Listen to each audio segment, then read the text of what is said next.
Sam Vaknin explains that there are two types of narcissism: healthy narcissism, or primary narcissism, and pathological narcissism, or secondary narcissism.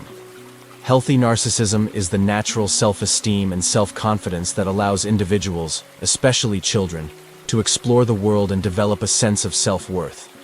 Pathological narcissism, on the other hand, arises from childhood abuse and trauma, leading some individuals to develop narcissistic traits as a coping mechanism. Childhood abuse and trauma can force children to find ways to avoid the pain, and this can lead to different outcomes. Outcome number 1, identifying with the abuser, becoming codependents. Outcome number 2, becoming the abuser themselves, turning into narcissists. And outcome number 3, attempting to become the abuser, but failing, leading to borderline personality traits. It's important to note that only a small percentage of children exposed to abuse and trauma develop these pathologies, while most become relatively healthy adults with some emotional challenges. Abuse is not limited to physical or verbal abuse. It can also include spoiling, pampering, idolizing, and using the child as a means of gratification. The common thread in all forms of abuse is the prevention of the child from developing their own identity and boundaries. In the case of pathological narcissism, the child creates a false self as a coping mechanism. This false self is a perfect, godlike figure that contrasts with the child's own feelings of helplessness and vulnerability. The child may even develop a private religion, worshipping and sacrificing to this invented god. As adults, individuals with pathological narcissism are in a post-traumatic state, and they often exhibit arrested development, getting stuck at a certain mental age, usually around 4 to 6 years old. Therapy for narcissists can be challenging because they need to be treated as the age they are mentally, not as adults. Additionally, understanding that narcissism is a post-traumatic condition rather than a personality disorder can guide treatment approaches. In summary, Sam Vaknin's explanation emphasizes the origins of pathological narcissism and childhood trauma, and the importance of recognizing it as a post-traumatic condition rather than a personality disorder. Understanding this perspective can inform more effective therapeutic approaches. First of all, it's important to realize that everyone is a narcissist in the sense that everyone has something called healthy narcissism.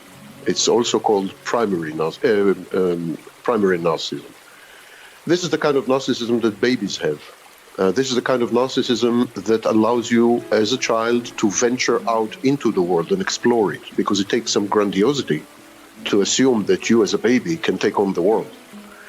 So this is the kind of narcissism that underlies a well-regulated, internally regulated sense of self-worth, and self-esteem, and self-confidence. This is the kind of narcissism that allows you to ignore certain challenges and certain threats and just venture out there and do your thing.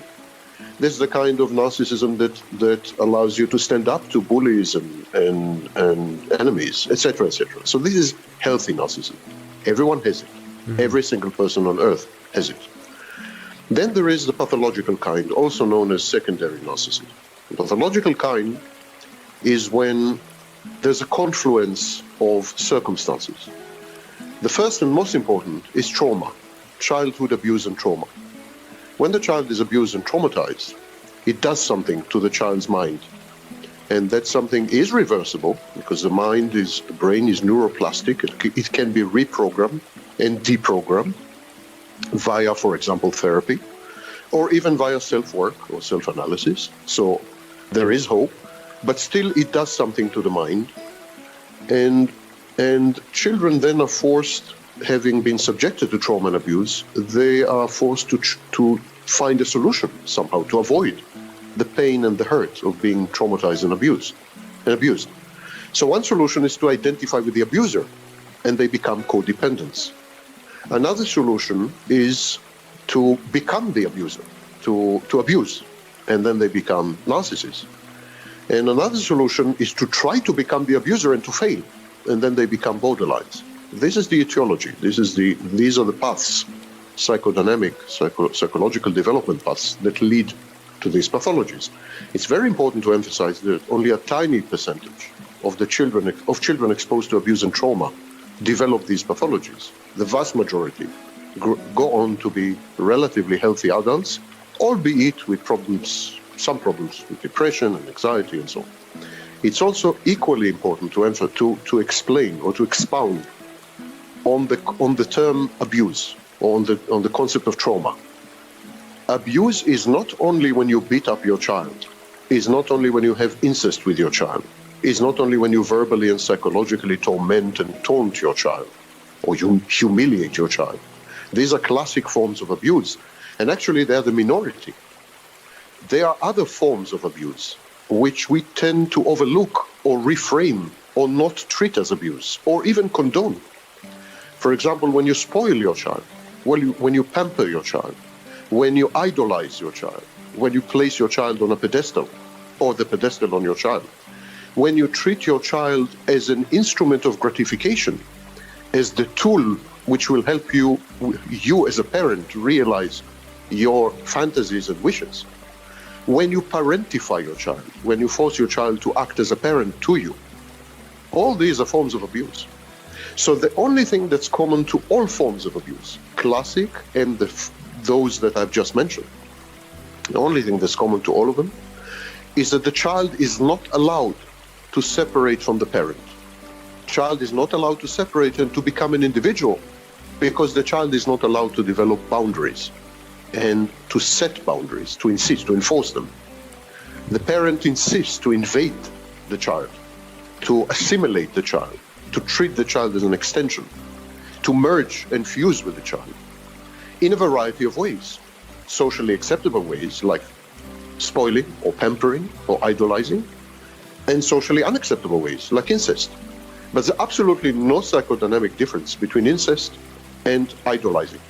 None. Wow. In both these cases, the child becomes part of the parent, is not allowed to separate from the parent. In the second case of incest, it's physically, bodily, and in the case of pampering or spoiling or idolizing or using the child as instrument of gratification, it's psychologically. But in both cases, the child is not his or her own person. No personality is allowed to develop. So one of the solutions that children choose when they're exposed to these implicit or explicit messages, don't leave me, you are part of me, you will never be your own person. When they're faced with this kind of messaging, one of the solutions is known as pathological narcissism. And what the child does in pathological narcissism, he invents an imaginary friend called the false self. And this imaginary friend is everything the child is not. The child is helpless. This imaginary friend is omnipotent. The child cannot predict the behavior of the parents. The parents is unpredictable, capricious, arbitrary. The false self is omniscient, knows everything. The child is helpless, cannot cope with the abuse and the trauma, has no effective means and tools of managing the abuse and trauma, let alone eliminating it. The false self is all-powerful. So if you put all these attributes together, perfection, brilliance, omnipotence, omniscience, if you put all these together, you get the attributes of God. So the false self is a God. What happens to a child who is exposed to trauma and abuse, when and if he chooses the narcissistic solution, is that the child develops a private religion. He invents a God, and then he worships this God, and then he sacrifices to this God. He makes a human sacrifice. He sacrifices himself because it's the only human he has access to. So he makes a human sacrifice. It's a recreation of primitive proto-religions. Absolutely. It's like exactly what Jung said. Jung called it the collective unconscious. Right. It's like we are like the child recreates the history of the race, the history of the species, in his attitude, in his attempts to cope. So when the child grows up, there are essentially two serious problems. One, the child, when he becomes an adult, the child is in a post-traumatic state. Narcissism is a post-traumatic condition. Not in my view, at least. I'm trying to reconceive of it as a post-traumatic condition, not a personality disorder. Interesting. So, Okay. So it's a post-traumatic condition. And the second problem, arrested development. The child never becomes an adult, at least not mentally. he gets stuck at some stage of development, usually 6 years old. It's 6 to 9. 9 is a very, very well-developed, mentally well-developed narcissist. Most narcissists are 4 to 6 years old. And here's the problem, and here's why we keep failing in therapy when we are trying to treat narcissists. We keep failing in therapy because we relate to narcissists. We try to negotiate with narcissists. We try to talk reason. We try to rationalize. We treat the narcissist that comes into the clinic, into the office. We treat the narcissist as an adult.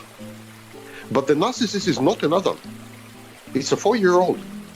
It's a 6-year-old.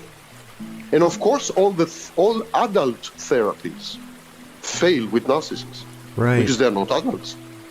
That's first thing. The second thing, we treat narcissism as an all-pervasive problem of the personality, as a multidimensional, cancerous process, which affects every dimension of personality and every dimension of functioning. Consequently, we roll out systemic solutions. We try to cope with the problem systemically. It's a little like treating common cold as though it were cancer. But narcissism is a post-traumatic condition.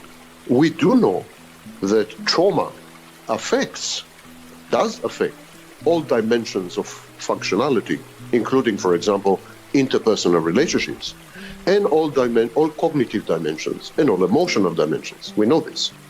But we equally know that trauma is totally reversible, and that it can be cured and healed, totally. Oh.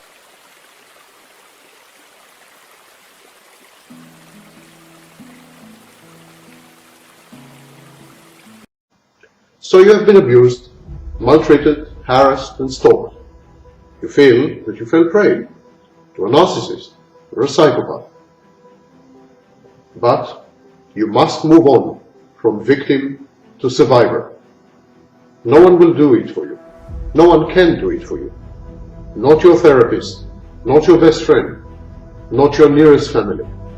Only you can choose survival over victimhood.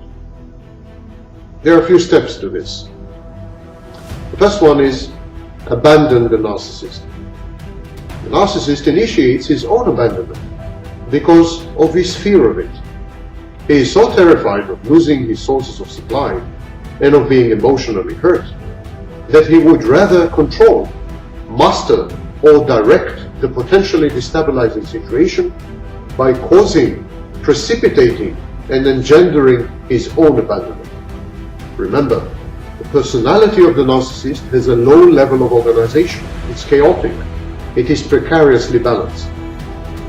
Being abandoned could cause a narcissistic injury so grave that the whole edifice of the narcissist can come crumbling down. Narcissists usually entertain suicidal ideation in such cases. But if the narcissist had initiated and directed his own abandonment, if it is perceived by him as a goal that he had set to himself, he can and does avoid all these untoward consequences. The next one is moving on. To preserve one's mental health, one must abandon the narcissist. I have said that, but one must also move on. Moving on is a process, not a decision, nor is it an event. First, one has to acknowledge and accept painful reality. Such acceptance is a volcanic, shattering, agonizing series of nibbling thoughts and strong, intrusive resistances. Once the battle is won, and fresh and harsh, agonizing realities have been assimilated, one can move on to the learning phase. What is a learning phase? We label everything around us and everyone around us. We educate ourselves. We compare experiences. We digest. We have insights. Then we decide, and then we act. And this is what it means to move on. Having gathered sufficient emotional sustenance, knowledge, support, confidence, we face the battlefields of our relationships fortified and nurtured. This stage characterizes those who do not mourn, but fight, do not grieve, but replenish their self-esteem, do not hide, but seek, do not freeze, but move on. Move on. Move on. This is your motto. This is your mantra. This is the keyword. But of course, abandoning anyone, and especially the narcissist, forces one to go through a phase of grieving or mourning. Having been betrayed, having been abused. Inevitably, we grieve. We grieve for the image we had of the traitor and the abuser, the image that was so fleeting and so wrong. We mourn the damage that he did to us. We experience the fear of never being able to love or to trust again. And we grieve this loss of innocence. In one stroke, we had lost someone we had trusted and even loved. We had lost our trusting and loving selves, and we had lost the trust and love that we had felt. Can anything be worse? The emotional process of grieving has many phases. First, we are dumbfounded, shocked, inert, immobile. We play dead to avoid our inner monsters. We are ossified in our pain, cast in the mold of our reticence and fears. Then we feel enraged, indignant, rebellious, and hateful. And then we accept, and then we cry, and then some of us learn to forgive and to pity. And this is what we call healing. All stages are absolutely necessary and good for you. It is bad not to rage back, not to shame those who had shamed us, to deny, pretend, to evade. But it is equally bad to get fixated on our rage. Permanent grieving is a perpetuation of our abuse by other means. By endlessly recreating our harrowing experiences, we unwillingly collaborate with our abusers to perpetuate their evil deeds. It is by moving on that we defeat our abuser, minimizing him and his importance in our lives. It is by loving and by trusting anew that we annul that which was done to us. To forgive is never to forget, but to remember is not necessarily to re-experience. Forgiving is an important capability. It does more for the forgiver than for the forgiven. But it should not be a universal, indiscriminate behavior. It is absolutely legitimate to not forgive sometimes. It depends, of course, on the severity or duration of what had been done to you. In general, it is unwise, counterproductive, to apply to life universal and immutable principles. Life is too chaotic to succumb to rigid edicts and rules. Sentences which start with "I never" or "I always" are not very credible or clever, and they often lead to self-defeating, self-restricting, and even self-destructive behaviors. Conflicts are an important and integral part of life. One should never seek them out, but when confronted with a conflict, one should not avoid it. It is through conflicts and through adversity, as much as through care and love, that we grow. Human relationships are dynamic. We must assess our friendships, partnerships, even our marriages periodically. In and by itself, a common past is insufficient to sustain a healthy, nourishing, supportive, caring, and compassionate relationship. Common memories are a necessary, but not a sufficient condition. We must gain and regain our friendships, our love, our relationships on a daily basis. Human relationships are a constant test of allegiance and empathy. But can you remain friends with a narcissist? Can't you act civilized and remain on friendly terms with your narcissistic ex? Well, never forget that narcissists, at least the full-fledged ones, are nice and friendly only when they want something from you. Narcissistic supply, help, support, votes, money, or sex. They prepare the ground, manipulate you, and then come out with a small favor they need, or ask you blatantly and surreptitiously for narcissistic supply. Sentences such as, "What did you think about my performance?" or "Do you think that I really deserve the Nobel Prize?" Narcissists are nice and friendly only when they feel threatened and they want to neutralize the threat by smothering it with oozing pleasantries.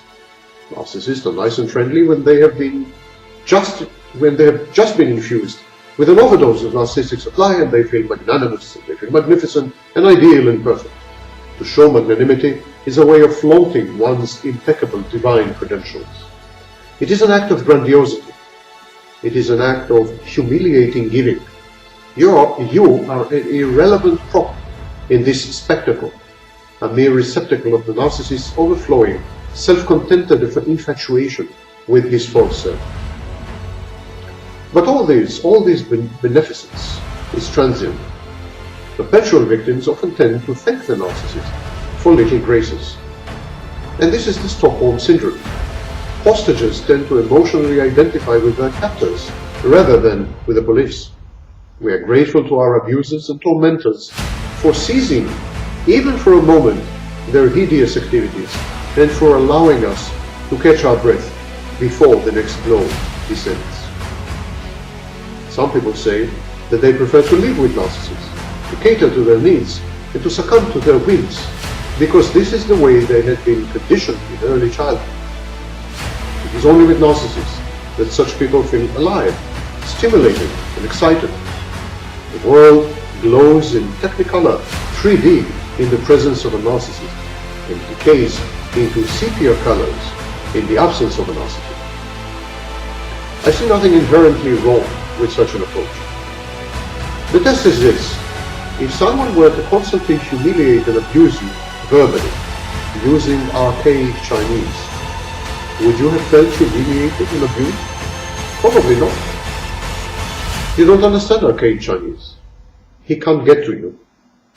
Some people have been conditioned by the narcissistic primary objects in their lives, parents, caregivers, to treat narcissistic abuse as if it were uttered in archaic Chinese, to turn a deaf ear.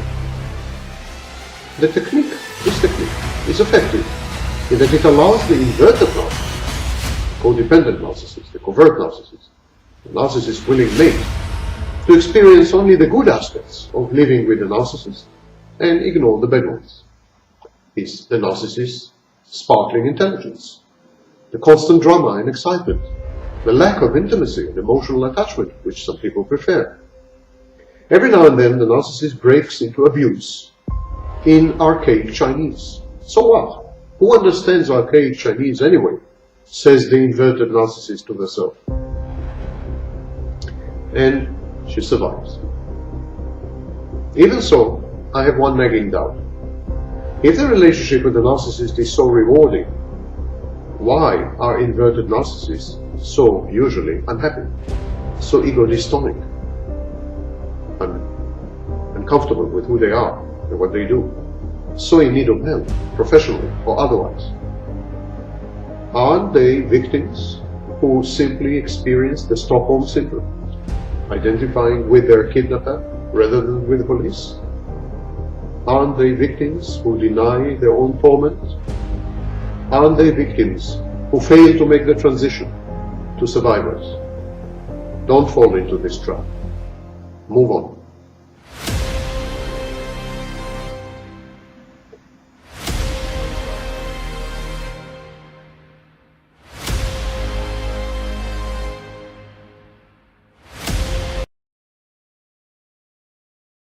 Cycles of overvaluation, also known as idealization, followed by devaluation, characterize many personality disorders. Such cycles are even more typical and more prevalent in borderline personality disorder than in narcissistic one. Such cycles between overvaluation and devaluation reflect the need to be protected against the whims, needs and choices of other people, shielded from the hurt that they can inflict on the narcissist. The ultimate and only emotional need of the narcissist is to be the subject of attention, and thus to support his volatile self-esteem and to regulate his precarious sense of self-worth. The narcissist is dependent on others for the performance of critical ego functions, while healthier people overcome disappointment or disillusionment with relative ease. To the narcissist, they are the difference between being and nothingness. The quality and reliability of narcissistic supply are therefore of paramount importance to the narcissist. The more the narcissist convinces himself that his sources are perfect, grand, comprehensive, authoritative, omniscient, omnipotent, beautiful, powerful, rich, brilliant, and so on and so forth, the better he feels. If you have such sources of narcissistic supply, you yourself must be special, unique, and deserving.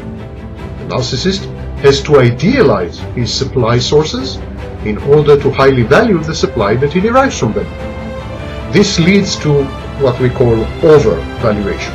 The narcissist forms a fantastic picture of his sources of narcissistic supply. And of course, the fall and the disappointment are inevitable. Disillusionment sets in. The slightest criticism, disagreement, or differences of opinion are interpreted by the narcissist as an all-out assault against the foundations of his existence. The previous appraisal is sharply reversed. The same people are judged to be stupid who were previously deemed to possess genius, for instance. And this is the devaluation part of the cycle. It's very painful to both the narcissist and to the person devalued, for very different reasons, of course. The narcissist mourns the loss, the demise of a promising investment opportunity, in other words, a promising source of narcissistic supply. The investment opportunity, the source of supply, mourns the loss of the narcissist in what it had thought to have been a special relationship. But what is the mechanism behind this rapid cycling? What drives the narcissist to such extremes? Why didn't the narcissist develop a better, more efficient coping technique? Why doesn't he develop a better reality test? Why doesn't he stay on the middle ground? Well, the answer is that the overvaluation-devaluation mechanism is the most efficient one available to the narcissist. To understand why, one needs to take stock of the narcissist's energy, or rather, lack of energy. The narcissist personality is precariously balanced, and it requires inordinate amounts of energy to maintain. So overwhelmingly dependent the narcissist is on his environment for mental sustenance that the narcissist must optimize, rather maximize, the use of scarce resources at his disposal. Not one iota of effort, not one touch of time and emotion must be wasted, lest the narcissist finds his emotional balance severely upset. The narcissist attains this goal by sudden and violent shifts between foci of attention. This is a highly efficacious mechanism of allocation of resources, in constant pursuit of the highest available emotional yields. So, how does it go? After the narcissist emits a narcissistic signal within what I call the narcissistic mini-cycle, the narcissist receives a host of narcissistic stimuli, responses to his signal. Narcissistic stimuli are simply messages from people who are willing to provide the narcissist with narcissistic supply. But mere readiness and willingness to provide narcissistic supply is not enough, not sufficient. The narcissist now faces the daunting task of evaluating the potential content, quality, and extent of narcissistic supply from each and every one of his potential collaborators. He does this by rating each of the potential sources of supply. The stimulus with the highest rating is naturally selected. It represents the best value for money, the most cost-reward efficient proposition. The narcissist then proceeds to immediately overvalue and idealize the source he had selected. It is the narcissistic equivalent of getting emotionally involved. The narcissist bonds with the new source. If the narcissist feels attracted, interested, curious, magically rewarded, reawakened. Healthier people recognize this phenomenon. It is called infatuation. To remove doubt, the source of narcissistic supply chosen this way does not have to be human. The narcissist is equally interested and infatuated with inanimate objects, for example, as status symbols. He forms attachment and bonds with groups of people, the nation, the church, the army, the police, and even with abstract notions, history, destiny, mission. And then, having idealized the source of supply that he had selected, a process of courting commences. The narcissist knows how to charm, how to simulate emotions, how to flatter. Many narcissists are gifted actors, having acted the role of their false self for so long. The narcissist wines the targeted supply source, whether primary or secondary, and dines it. The narcissist compliments and sweet talks. He is intensely present, he is deeply interested, he is laser focused on the target. The narcissist's genuine and keen, though selfish, immersion in the other, the narcissist's overt high regard for the source of supply, the result of idealization, the narcissist's almost submissiveness. These are alluring, they're tempting, they're very attractive. It is nigh impossible to resist a narcissist on the prowl. At this stage, the narcissist's energies are all focused and dedicated to the task, concentrated upon the source of supply he had identified. During this phase of narcissistic courting or narcissistic pursuit, the narcissist is full of vitality, of dreams and hopes and plans and vision. He is manic. His energy is not dissipated. The narcissist resembles a laser beam. He attempts, and in many cases succeeds to achieve, the impossible. If, for instance, the narcissist targeted a publishing house, a magazine, as his future of source of supply by publishing his work, he produces incredible amounts of material in a short period of time. He becomes prolific. If he targets a potential mate, he floods her with attention, gifts, and inventive gestures. If he focuses on a group of people that he wishes to impress and belong to, he identifies with their goals and beliefs to the point of ridicule and discomfort. The narcissist has the frightening capacity to turn himself into a weapon, focused, powerful, and lethal. The narcissist lavishes all his sizable energies, capabilities, talents, charms, and emotions on the newly selected source of supply, and this has a great effect on the intended source and on the narcissist. This also serves to maximize the narcissist's return in the short run. Once the target, the source of supply, is captured, preyed upon, and depleted, the reverse process, called devaluation, sets in. The narcissist instantaneously and startlingly abruptly loses all interest in his former and now useless, or judged to be useless, source of narcissistic supply. He dumps and discards it. The narcissist becomes bored, lazy, slow, devoid of energy, passive-aggressive, absolutely uninterested. The narcissist conserves his energies in preparation for the attack on and the siege upon the next selected source of supply. These tectonic shifts between idealization and devaluation are hard to contemplate and still harder to believe in. The narcissist has no genuine interests, loves, or hobbies. He likes only that which yields the most narcissistic supply at any given moment. The narcissist can be a gifted artist for as long as his art rewards him with fame and adulation.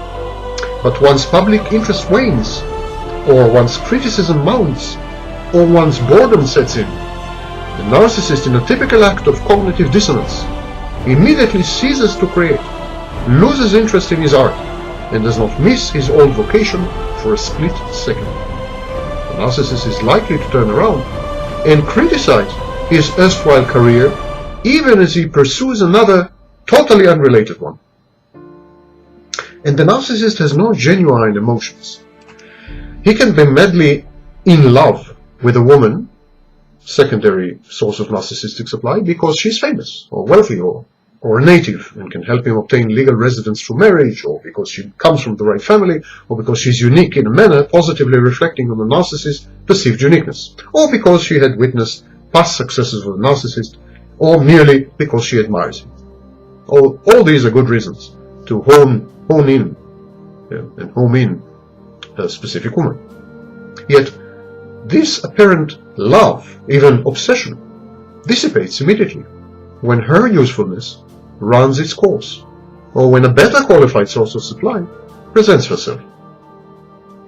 The overvaluation and devaluation cycles are mere reflections and derivatives of these ups and downs of the narcissist's pools of energy and flows of supply. Efficient, in other words abrupt, energy shifts are more typical of automata, of machines. Human beings are not like that.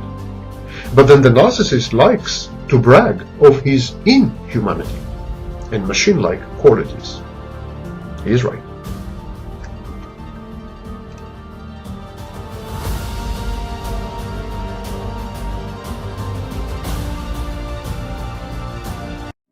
Navigating the Human Condition. Exploring psychosis, narcissism, and nothingness. Within the realm of human existence, individuals navigate various paths in their pursuit of meaning and self-understanding. Three distinct ways of being emerge as responses to the inherent complexities of life: psychosis, narcissism, and nothingness. These divergent approaches reflect the diverse strategies individuals employ to grapple with the unpredictability, insignificance, and existential challenges that define human existence. Psychosis, as a state of severe mental disturbance, offers a retreat from reality into a realm of delusions and distorted perceptions. In this altered state of consciousness, individuals construct elaborate narratives that shield them from the harshness of existence. Psychosis provides solace in its ability to shape an alternative reality that aligns with personal desires and beliefs. However, this detachment from reality carries the risk of disconnecting individuals from the shared human experience and fostering isolation.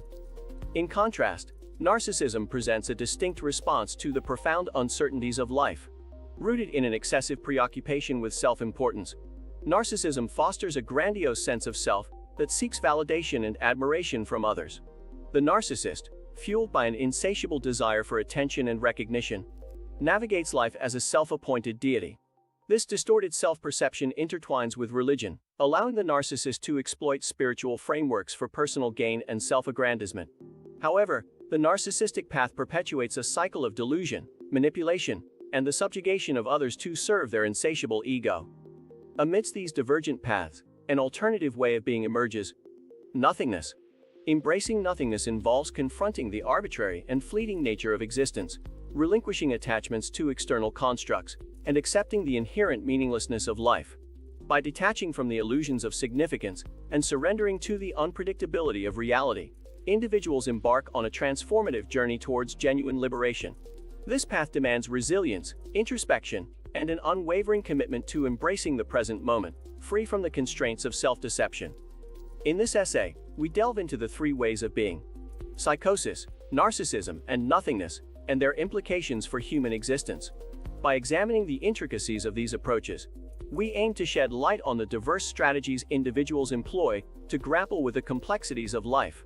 Through this exploration, we gain insight into the human condition, the quest for meaning, and the potential for profound transformation. Existence presents us with three potential ways of coping, as articulated by Sam Vaknin. The first is psychosis, the second is narcissism, and the third is what Jordan Peterson mistakenly labels nihilism. However, the term nihilism is inadequate to capture Peterson's intended meaning. Instead, he was referring to nothingness, psychosis, and narcissism. Psychosis occurs when we generate internal constructs and mistakenly perceive them as external entities. We invent the concept of a higher power and delude ourselves into believing in its existence.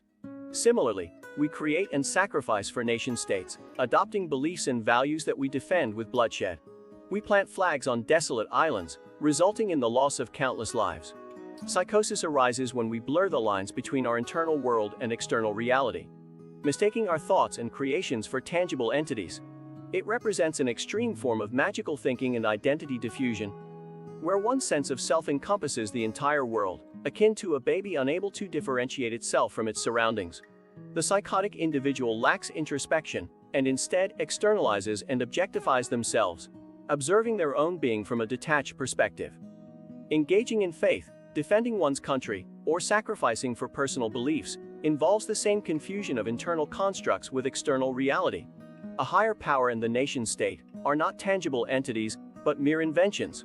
A flag is nothing more than a piece of fabric, and beliefs and values are subjective constructs that depend on culture, time period, and society.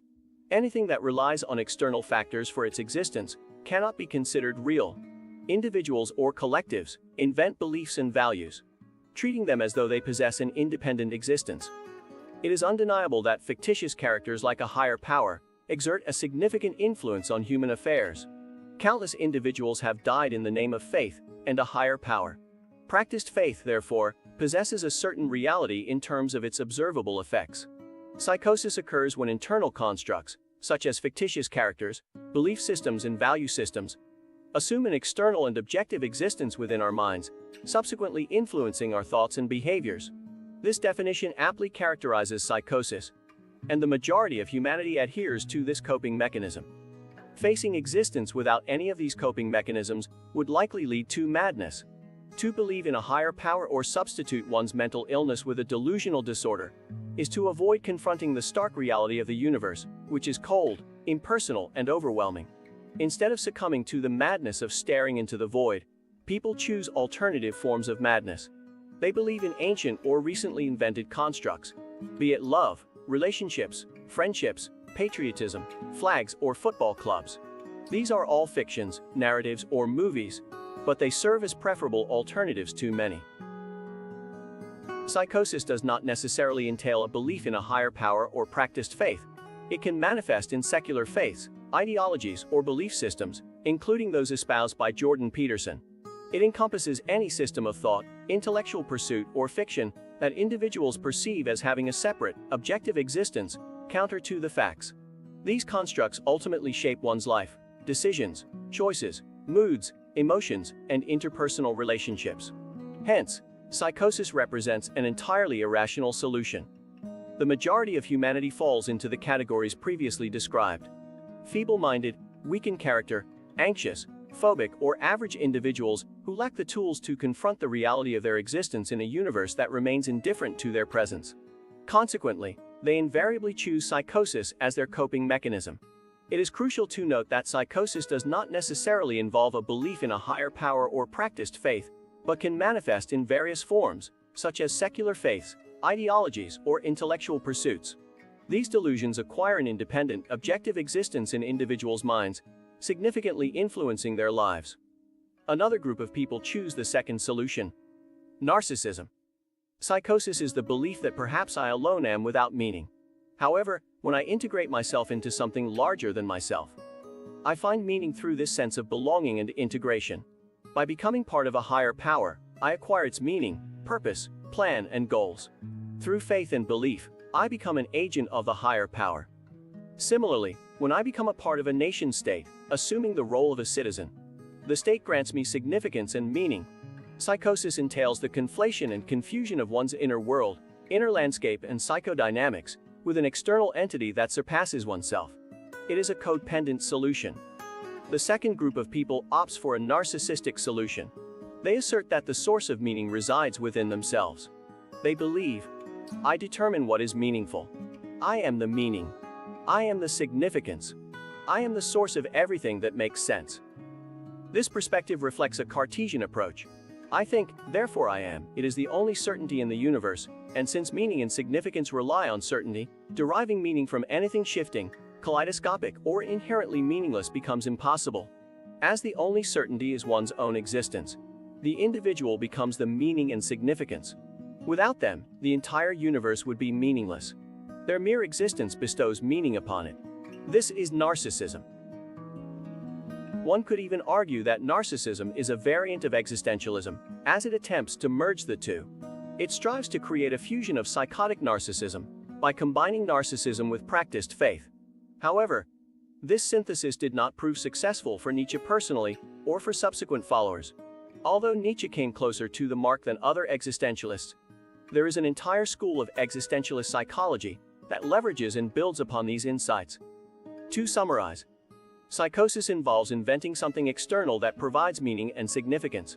What is invented becomes separate and distinct from the individual, assuming an independent existence. Narcissism, on the other hand, does not externalize internal objects. The narcissist becomes the object themselves. They are the source of meaning. They invent a false self, akin to a higher power, but ultimately merge with it. the narcissist becomes their own higher power. And narcissism can be seen as a private faith. This then is the second solution. And the third solution is only for the strong-minded, not for the faint of heart. It requires an immense amount of strength to accept that one is nothing. The universe is devoid of meaning, and the world holds no significance.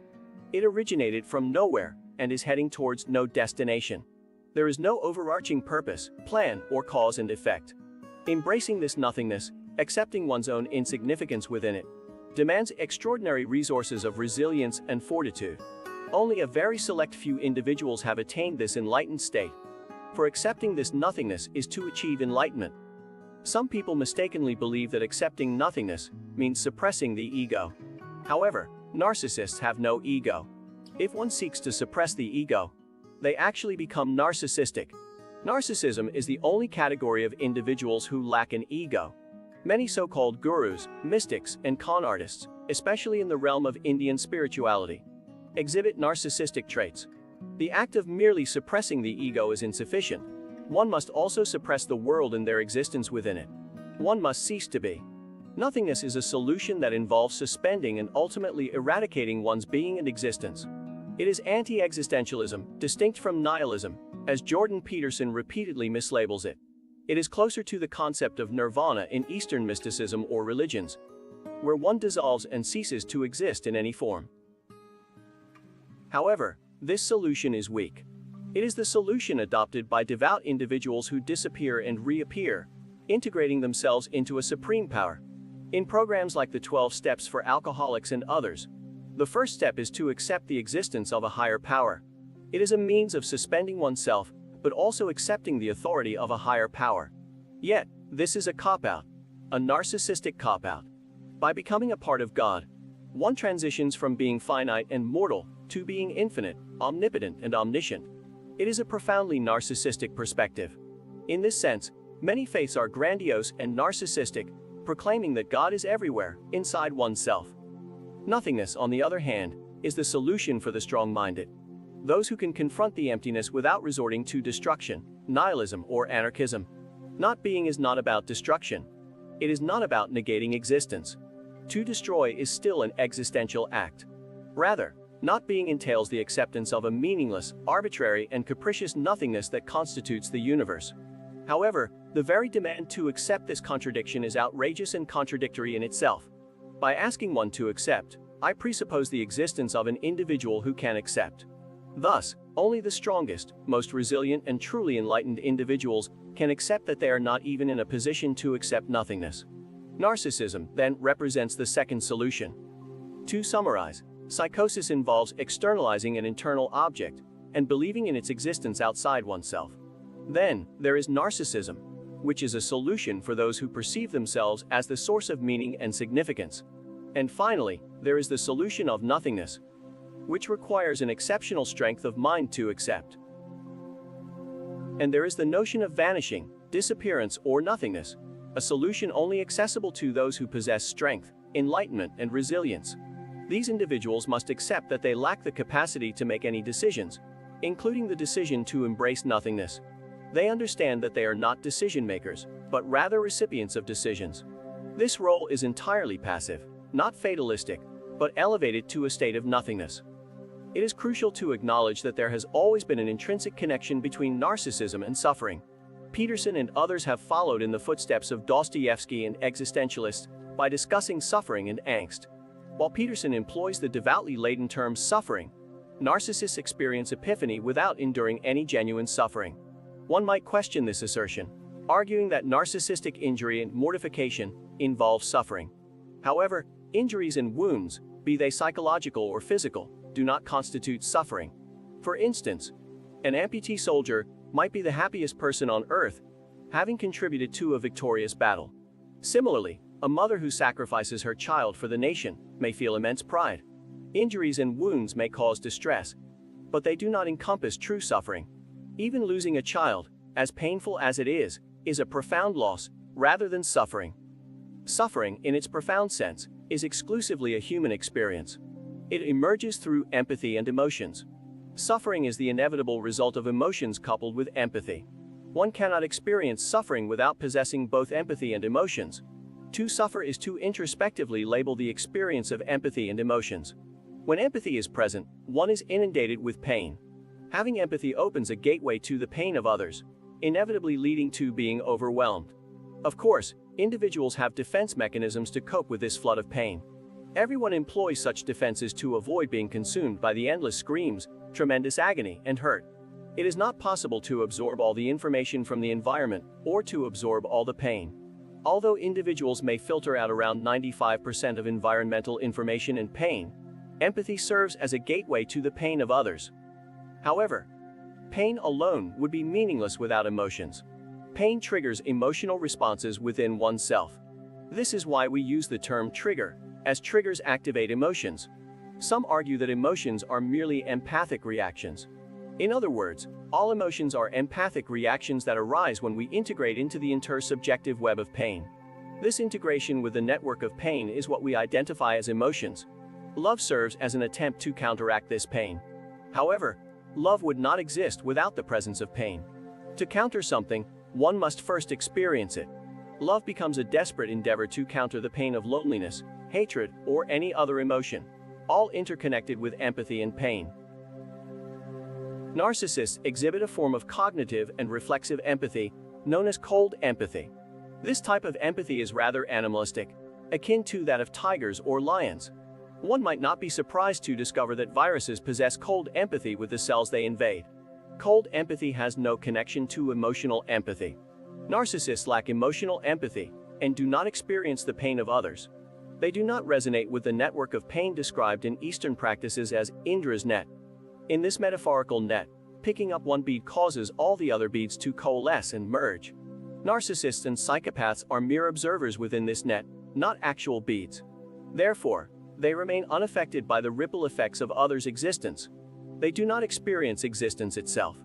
Healthy individuals, on the other hand, perceive existence through the lens of others.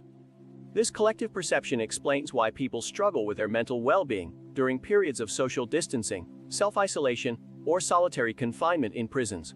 Complete isolation from others, such as in deprivation tanks, leads to a sense of ceasing to exist. Our very existence relies on the kaleidoscope of reflections that emerge from our interactions with others. In this sense, we possess a shared consciousness, a hive mind. The distinction between a narcissist and a mentally healthy individual lies in the presence of a core within the latter. This core integrates the various inputs into a coherent experience of existence. In contrast, the narcissist remains fragmented, akin to shards of glass or a hall of mirrors. Narcissists and psychopaths do not truly exist. And if one does not exist, it follows that suffering is absent as well. When one lacks existence and does not suffer, it raises questions about their humanity. It comes as no surprise, therefore, that narcissists regard themselves not as humans, but as a higher power. Paranoia can be viewed as a manifestation of narcissism. The narcissist perceives a larger enemy as a confirmation of their importance and significance. In their distorted world, even a higher power becomes an object of their inverted narcissism.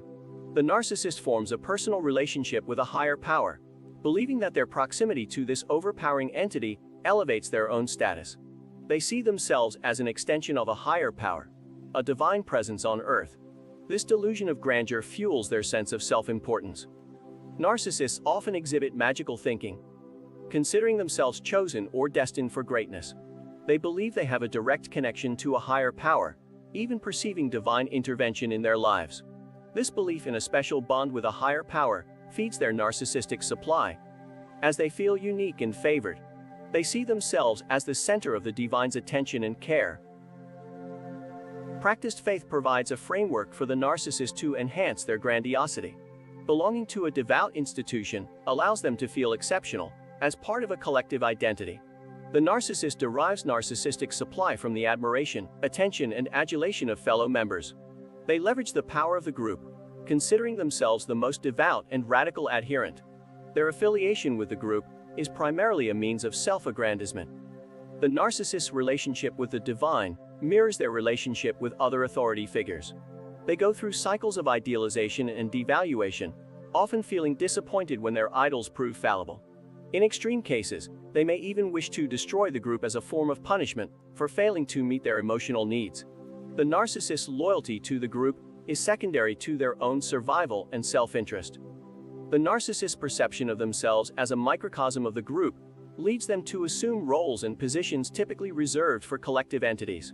They believe they embody the values, history, and purpose of the group. Their identity becomes intertwined with the group, blurring the boundaries between self and collective. They may claim to represent and radiate the group's essence, whether it be a nation, a race, or a faith ideology. However, the narcissist's attachment to reality is tenuous. They can easily detach themselves from it and enter a state of nothingness. In this state, they recognize the futility of seeking meaning or significance in external constructs. The narcissist is uniquely positioned to embrace nothingness, as they are already detached from reality and devoid of true empathy or emotional connection. Choosing nothingness is an act of surrender and acceptance. It is a recognition of the arbitrary nature of reality and the inherent meaninglessness of existence. This path requires immense strength and resilience, as it entails facing the finite and insignificant nature of one's own life. It is a test of humanity to survive without deceiving oneself or clinging to false beliefs. The adoption of rules, commandments, and value systems can be seen as a form of self-deception. These constructs offer temporary solace and happiness, but ultimately lead to disillusionment and disappointment. Delusions have expiration dates, as cult members often discover when they confront reality. Embracing nothingness requires breaking free from the chains of delusion and accepting the unpredictable and arbitrary nature of reality. In the end, the choice between psychosis, narcissism, and nothingness is a profound crossroads. The path of nothingness challenges our very existence and demands resilience in the face of the inherent meaninglessness of life. Perhaps in this journey towards enlightenment, we will transition from narcissism to true liberation, freeing ourselves from the illusions and delusions that bind us. Only by embracing nothingness can we truly discover the essence of freedom. Paranoia can be seen as a manifestation of narcissism, where the narcissist perceives a larger enemy as an affirmation of their importance and significance. This distorted worldview extends to their relationship with a higher power, whom they view as a personal source of supply. However, religion serves as a framework that enhances their grandiosity, providing a sense of belonging and a platform for self-aggrandizement. Narcissists exhibit magical thinking, believing they are chosen or destined for greatness. They establish a direct line to a higher power and perceive divine intervention in their lives. This connection serves as a constant source of narcissistic supply, reinforcing their uniqueness and entitlement. Belonging to a practiced faith institution allows narcissists to feel exceptional within the collective identity. They derive narcissistic supply from the admiration and attention of fellow members. The group becomes a means to amplify their grandiosity, and their loyalty to the group is secondary to their own self-interest. Narcissists view themselves as a microcosm of the group, embodying its values, history, and purpose. They assume roles and positions usually reserved for collective entities. Their identity becomes intertwined with the group, blurring the boundaries between self and collective. Their self-worth relies heavily on their affiliation with the group. Despite their attachment to the group, narcissists have a fragile connection to reality. They can easily detach themselves and embrace a state of nothingness. This state involves accepting the arbitrary and meaningless nature of reality, freeing oneself from the need for external constructs and false beliefs. Choosing nothingness requires immense strength and resilience. It involves confronting the finite and insignificant nature of one's own existence. By relinquishing self-deception and accepting the unpredictable nature of reality, individuals can embark on a path of true liberation. In conclusion, the paradox of narcissism lies in its propensity for both self-aggrandizement and detachment from reality. Narcissists perceive themselves as divine and seek validation from external sources, including devout institutions. However, the path to true liberation lies in embracing nothingness, accepting the arbitrary nature of existence, and freeing oneself from the illusions and delusions that bind us. It is through this journey that individuals can discover the essence of freedom and find solace in the inherent meaninglessness of life. In the journey of self-discovery, we have explored three distinct ways of being: psychosis, narcissism, and nothingness. Each path presents its own set of illusions and coping mechanisms, shaping our perception of reality. As we conclude this exploration, I invite you to consider the path of nothingness, a choice that offers liberation from the confines of constructed narratives and self-centeredness. Psychosis, with its detachment from reality, provides a temporary escape from life's uncertainties. However, it risks isolating us from the shared human experience and blurring the boundaries between truth and imagination. Narcissism, on the other hand, tempts us with the allure of grandiosity and belonging, but at the cost of exploiting others and distorting our perception of reality. Amidst these paths, nothingness offers solace and acceptance. Embracing nothingness means acknowledging the transient nature of our existence and surrendering the illusions of control and certainty.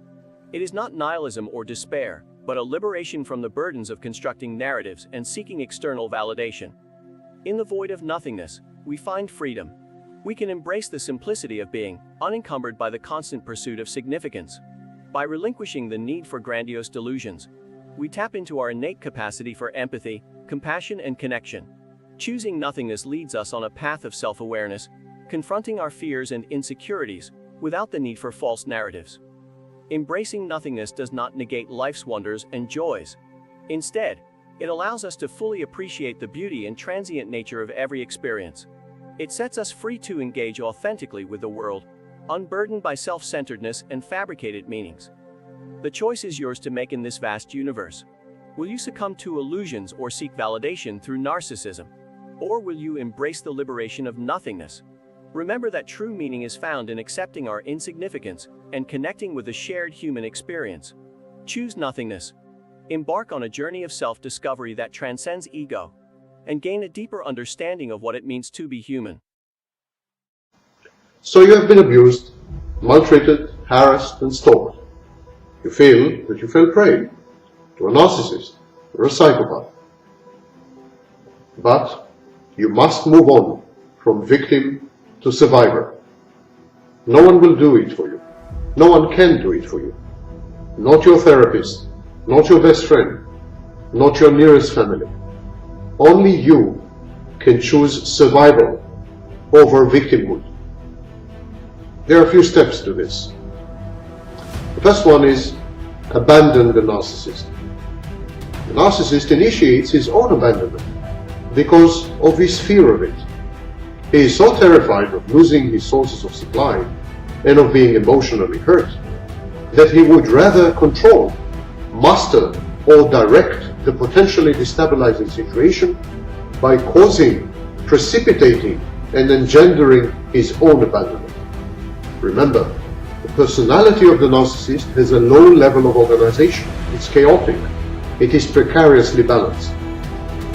Being abandoned could cause a narcissistic injury so grave that the whole edifice of the narcissist can come crumbling down. Narcissists usually entertain suicidal ideation in such cases. But if the narcissist had initiated and directed his own abandonment, if it is perceived by him as a goal that he had set to himself, he can and does avoid all these untoward consequences. The next one is moving on. To preserve one's mental health, one must abandon the narcissist. I have said that, but one must also move on. Moving on is a process, not a decision, nor is it an event.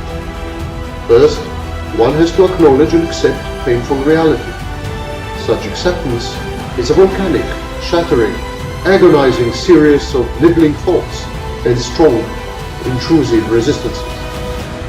Once the battle is won, and fresh and harsh, agonizing realities have been assimilated, one can move on to the learning phase.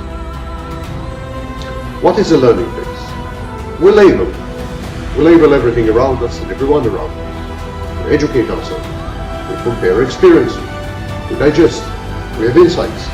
Then we decide, and then we act. And this is what it means to move on. Having gathered sufficient emotional sustenance, knowledge, support, confidence, we face the battlefields of our relationships fortified and nurtured. This stage characterizes those who do not mourn, but fight, do not grieve, but replenish their self-esteem, do not hide, but seek, do not freeze, but move on. Move on. Move on. This is your motto. This is your mantra. This is the keyword. But of course, abandoning anyone and especially the narcissist, forces one to go through a phase of grieving or mourning, having been betrayed, having been abused. Inevitably, we grieve. We grieve for the image we had of the traitor and the abuser, the image that was so fleeting and so wrong. We mourn the damage that he did to us. We experience the fear of never being able to love or to trust again. And we grieve this loss of innocence. In one stroke, we had lost someone we had trusted and even loved. We had lost our trusting and loving selves, and we had lost the trust and love that we had felt. Can anything be worse? The emotional process of grieving has many phases. First, we are dumbfounded, shocked, inert, immobile. We play dead to avoid our inner monsters. We are ossified in our pain, cast in the mold of our reticence and fears. Then we feel enraged, indignant, rebellious, and hateful. And then we accept, and then we cry, and then some of us learn to forgive and to pity. And this is what we call healing. All stages are absolutely necessary and good for you. It is bad not to rage back, not to shame those who had shamed us, to deny, pretend, to evade. But it is equally bad to get fixated on our rage. Permanent grieving is a perpetuation of our abuse by other means. By endlessly recreating our harrowing experiences, we unwillingly collaborate with our abusers to perpetuate their evil deeds. It is by moving on that we defeat our abuser, minimizing him and his importance in our lives.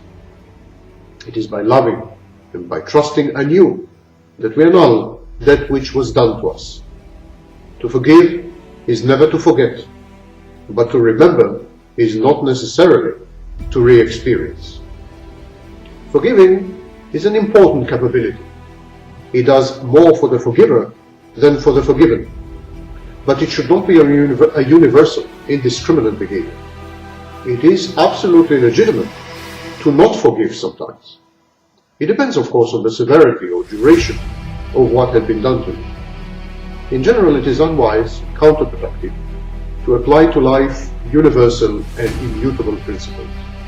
Life is too chaotic to succumb to rigid edicts and rules. Sentences which start with "I never" or "I always" are not very credible or clever, and they often lead to self-defeating, self-restricting, and even self-destructive behaviors. Conflicts are an important and integral part of life. One should never seek them out, but when confronted with a conflict, one should not avoid it. It is through conflicts and through adversity, as much as through care and love, that we grow. Human relationships are dynamic. We must assess our friendships, partnerships, even our marriages periodically. In and by itself, a common past is insufficient to sustain a healthy, nourishing, supportive, caring, and compassionate relationship. Common memories are a necessary, but not a sufficient condition. We must gain and regain our friendships, our love, our relationships on a daily basis. Human relationships are a constant test of allegiance and empathy. But can you remain friends with a narcissist? Can't you act civilized and remain on friendly terms with your narcissistic ex? Well, never forget that narcissists, at least the full-fledged ones, are nice and friendly only when they want something from you. Narcissistic supply, help, support, votes, money, or sex. They prepare the ground, manipulate you, and then come out with a small favor they need, or ask you blatantly and surreptitiously for narcissistic supply. Sentences such as, "What did you think about my performance?" or "Do you think that I really deserve the Nobel Prize?" Narcissists are nice and friendly only when they feel threatened and they want to neutralize the threat by smothering it with oozing pleasantries. Narcissists are nice and friendly when they have just been infused with an overdose of narcissistic supply and they feel magnanimous, and they feel magnificent and ideal and perfect. To show magnanimity is a way of flaunting one's impeccable divine credentials. It is an act of grandiosity. It is an act of humiliating giving. You are an irrelevant prop in this spectacle, a mere receptacle of the narcissist's overflowing, self-contented infatuation with his false self. But all this beneficence is transient. Perpetual victims often tend to thank the narcissist for little graces. And this is the Stockholm Syndrome. Hostages tend to emotionally identify with their captors rather than with the police. We are grateful to our abusers and tormentors for ceasing, even for a moment, their hideous activities and for allowing us to catch our breath before the next blow descends. Some people say that they prefer to live with narcissists, to cater to their needs and to succumb to their whims, because this is the way they had been conditioned in early childhood. It is only with narcissists that such people feel alive, stimulated and excited. The world glows in technicolor 3D in the presence of a narcissist and decays into sepia colors in the absence of a narcissist. I see nothing inherently wrong with such an approach. The test is this: if someone were to constantly humiliate and abuse you verbally, using archaic Chinese, would you have felt humiliated and abused? Probably not. You don't understand archaic Chinese. He can't get to you. Some people have been conditioned by the narcissistic primary objects in their lives, parents, caregivers, to treat narcissistic abuse as if it were uttered in archaic Chinese, to turn a deaf ear. This technique is effective in that it allows the inverted narcissist, codependent narcissist, the covert narcissist, the narcissist's willing mate, to experience only the good aspects of living with the narcissist and ignore the bad ones. It's the narcissist's sparkling intelligence, the constant drama and excitement, the lack of intimacy and emotional attachment, which some people prefer. Every now and then the narcissist breaks into abuse in archaic Chinese. So what? Who understands archaic Chinese anyway? Says the inverted narcissist to herself. And she survives. Even so, I have one nagging doubt. If the relationship with the narcissist is so rewarding, why are inverted narcissists so usually unhappy, so ego-dystonic, uncomfortable with who they are and what they do, so in need of help, professionally or otherwise? Aren't they victims who simply experience the Stockholm Syndrome, identifying with their kidnapper rather than with the police? Aren't they victims who deny their own torment? Aren't they victims who fail to make the transition to survivors? Don't fall into this trap. Move on.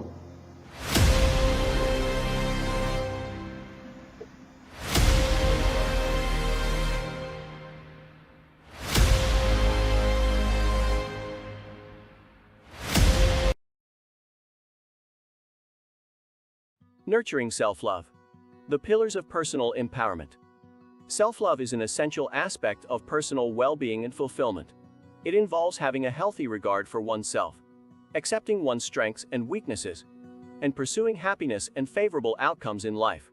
Sam Vaknin, a prominent writer and expert on narcissism, delves into the concept of self-love and presents a comprehensive framework comprising 4 pillars that are crucial for its development. These pillars, namely self-awareness, self-acceptance, self-trust, and self-efficacy, provide individuals with the necessary foundation to cultivate a deep and genuine love for themselves. In his writings, Vaknin emphasizes the significance of self-awareness as the first pillar of self-love. This entails having an intimate and realistic understanding of oneself, devoid of delusions or distorted perceptions. It involves recognizing one's strengths, weaknesses, talents, limitations, and shortcomings. Vaknin highlights the importance of being compassionate towards oneself in this process, rejecting critical and negative internalized voices that do not align with genuine self-awareness. By embracing a compassionate self-awareness, individuals can lay the groundwork for a more authentic and realistic perception of themselves. The second pillar, self-acceptance, builds upon self-awareness. Once individuals have gained insight into their true selves, they may encounter feelings of disappointment, self-rejection, or even self-hatred. Vaknin emphasizes the need for individuals to accept their core identity, embracing who they truly are, and separating it from external influences and societal expectations. Self-acceptance is an unconditional and compassionate embrace of one's personality, character, relationships, experiences, and circumstances. By acknowledging and embracing their core identity, individuals can foster a sense of self-love that is grounded in authenticity and self-validation. Self-trust forms the third pillar of self-love, and it addresses the issue of individuals doubting their own intentions, decision-making abilities, and capacity to have their best interests at heart. Many people struggle with trust due to past experiences of making wrong choices or feeling driven towards self-destruction. Vaknin encourages individuals to develop a belief in their ability to set rational and beneficial goals, as well as the capacity to realize them. By recognizing their track record of setting and achieving goals, individuals can regain confidence, self-esteem, and ultimately trust in themselves. Self-trust is crucial in enabling individuals to navigate life with a sense of empowerment and autonomy. Lastly, self-efficacy serves as the fourth pillar of self-love. It involves the belief that individuals are capable of setting realistic goals and achieving outcomes that align with those goals. Vaknin highlights the importance of reflecting on past experiences to realize that individuals possess the ability to set and accomplish goals, even in the face of adversity. By recognizing their inherent self-efficacy, individuals can develop a sense of empowerment and self-confidence, trusting in their own capabilities to navigate life successfully. Sam Vaknin's insights on self-love offer a comprehensive framework consisting of 4 pillars: self-awareness, self-acceptance, self-trust, and self-efficacy. These pillars provide individuals with the necessary tools to develop a genuine and healthy love for themselves. By cultivating self-awareness, embracing their core identity, trusting their intentions and abilities, and recognizing their capacity to set and achieve goals, individuals can foster a deep sense of self-love that guides them towards personal growth, happiness, and a fulfilling life. Self-love is the practice of regarding oneself in a healthy and realistic manner, without falling into extremes of either inflated self-importance or self-deprecation. This essay explores the importance of self-love and outlines 3 tests to determine if one possesses healthy self-love. Firstly, having a realistic view of oneself is crucial. A narcissistic individual sees themselves in a grandiose and exaggerated manner, lacking the ability to accurately assess their own abilities and limitations. They believe they are perfect, brilliant, and all-powerful. On the other hand, some individuals see themselves as untalented, stupid, dangerous, or crazy, perceiving themselves in an inferior light. Both of these extremes are pathological and do not reflect a healthy self-image. It is essential to perceive oneself as one truly is, without overestimating or underestimating one's qualities and flaws. The second test of healthy self-love involves pursuing happiness. Surprisingly, many people do not actively seek their own happiness. Instead, they engage in behaviors that make them miserable or self-destructive. They sabotage their own lives and fail to prioritize their well-being. To foster self-love, individuals must strive for their own happiness and engage in actions that yield positive outcomes, both in the short and long term. The third test of healthy self-love is the pursuit of favorable outcomes. This test focuses on whether individuals consistently act in ways that generate optimal results for themselves. Unfortunately, some individuals engage in self-sabotaging behavior, working diligently on projects only to destroy them at the last minute, or investing time and effort in relationships only to engage in senseless arguments that lead to their demise. Such self-destructive actions undermine their own well-being. Genuine self-love involves behaving in a manner that consistently generates positive outcomes and supports personal growth and fulfillment. In summary, self-love entails regarding oneself in a realistic and balanced manner, avoiding extremes of narcissism or self-deprecation. 3 tests can determine if one possesses healthy self-love: having a realistic view of oneself, pursuing happiness, and seeking favorable outcomes. By practicing self-love, individuals can foster a positive self-image, prioritize their well-being, and create a foundation for personal growth and fulfillment. The importance of self-love and its 4 conditions are discussed.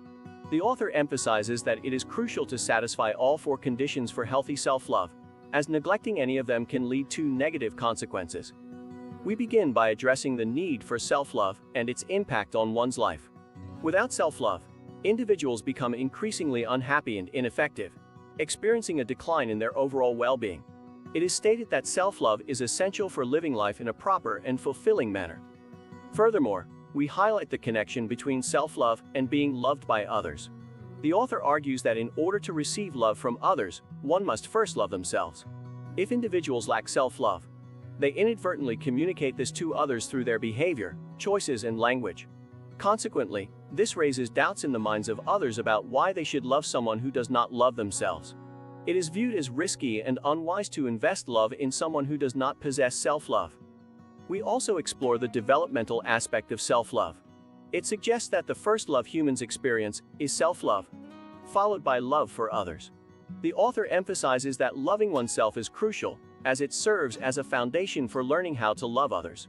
Failure to cultivate self-love hinders one's ability to truly love and connect with others. Moreover, we highlight the adverse effects of lacking self-love. Living in a loveless environment, characterized by a lack of love from oneself and others, is described as a sad and potentially fatal existence. Studies have shown that individuals who lack love and meaningful relationships experience negative health outcomes, including a higher risk of suicide and premature death. In summary, we stress the significance of self-love and the 4 conditions required to achieve it. It emphasizes the role of self-love in leading a fulfilling life and forming meaningful connections with others. Moreover, it highlights the negative consequences that arise from a lack of self-love, both in terms of personal well-being and overall survival. The first condition for self-love discussed is self-awareness, which encompasses several components. Self-awareness begins with intimacy with oneself, which involves being honest and not deluding oneself. It requires avoiding living in a fantasy or relying on defense mechanisms that distort self-knowledge. Genuine self-awareness means truly knowing who you are. The second aspect of self-awareness is detailed knowledge. This means that no parts of oneself are repressed, suppressed, forgotten, or dissociated. It involves having full access to 100% of one's mind, life, motivations, wishes, fears, emotions, feelings, and sensations. Detailed knowledge is interconnected with intimacy. Compassion is the third condition for self-awareness. It emphasizes the importance of having a compassionate self-awareness rather than a sadistic or critical one. Negative internalized voices from the past, such as those of abusive parents, teachers, or peers, should not be mistaken as genuine self-awareness. True self-awareness treats oneself gently, tenderly, and with empathy. We emphasize that self-awareness must also be accompanied by a realistic assessment of oneself.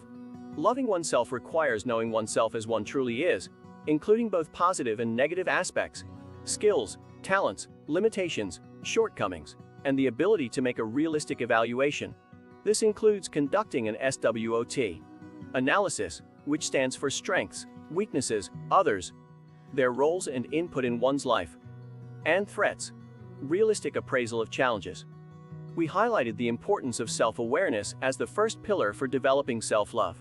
It involves intimate, detailed, and compassionate knowledge of oneself, coupled with a realistic assessment of one's strengths, weaknesses, and the influence of others. By cultivating self-awareness, individuals lay the foundation for nurturing a healthy sense of self-love.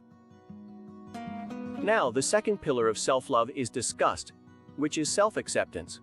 The author explains that self-awareness is a prerequisite for self-acceptance, as one cannot accept oneself without being aware of who they truly are.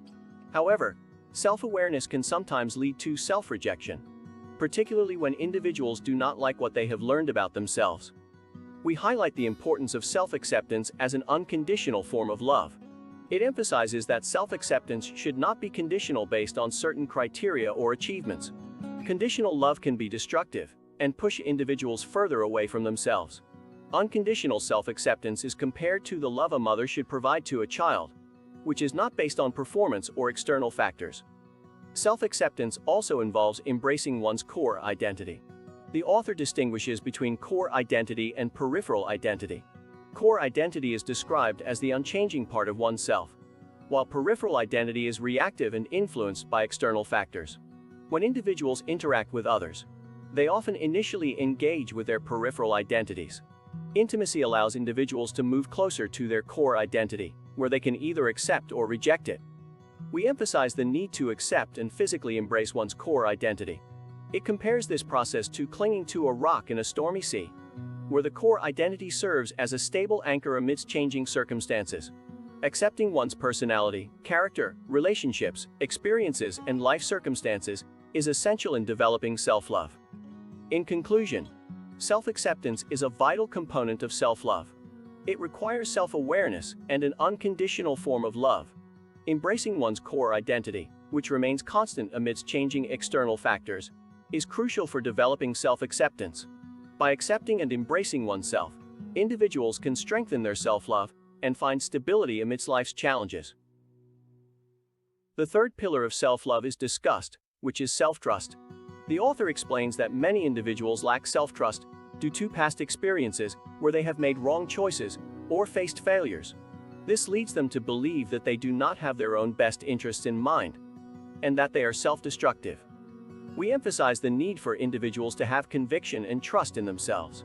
Self-trust involves believing that one is pursuing their own best interests, and that they have their own back. However, negative experiences and self-perception can undermine self-trust. Individuals may feel that they are driven towards self-sabotage, and that an alien force within them pushes them to make wrong choices and end up in undesirable situations. We further explore the phenomenon of external locus of control, where individuals believe that their lives are not under their own control, but determined by external factors or other people. This lack of self-trust leads individuals to invest their energy in others rather than themselves. They become overly focused on external influences and lose sight of their own needs, wishes, and dreams. This can result in a loss of identity and a sense of dependency on others.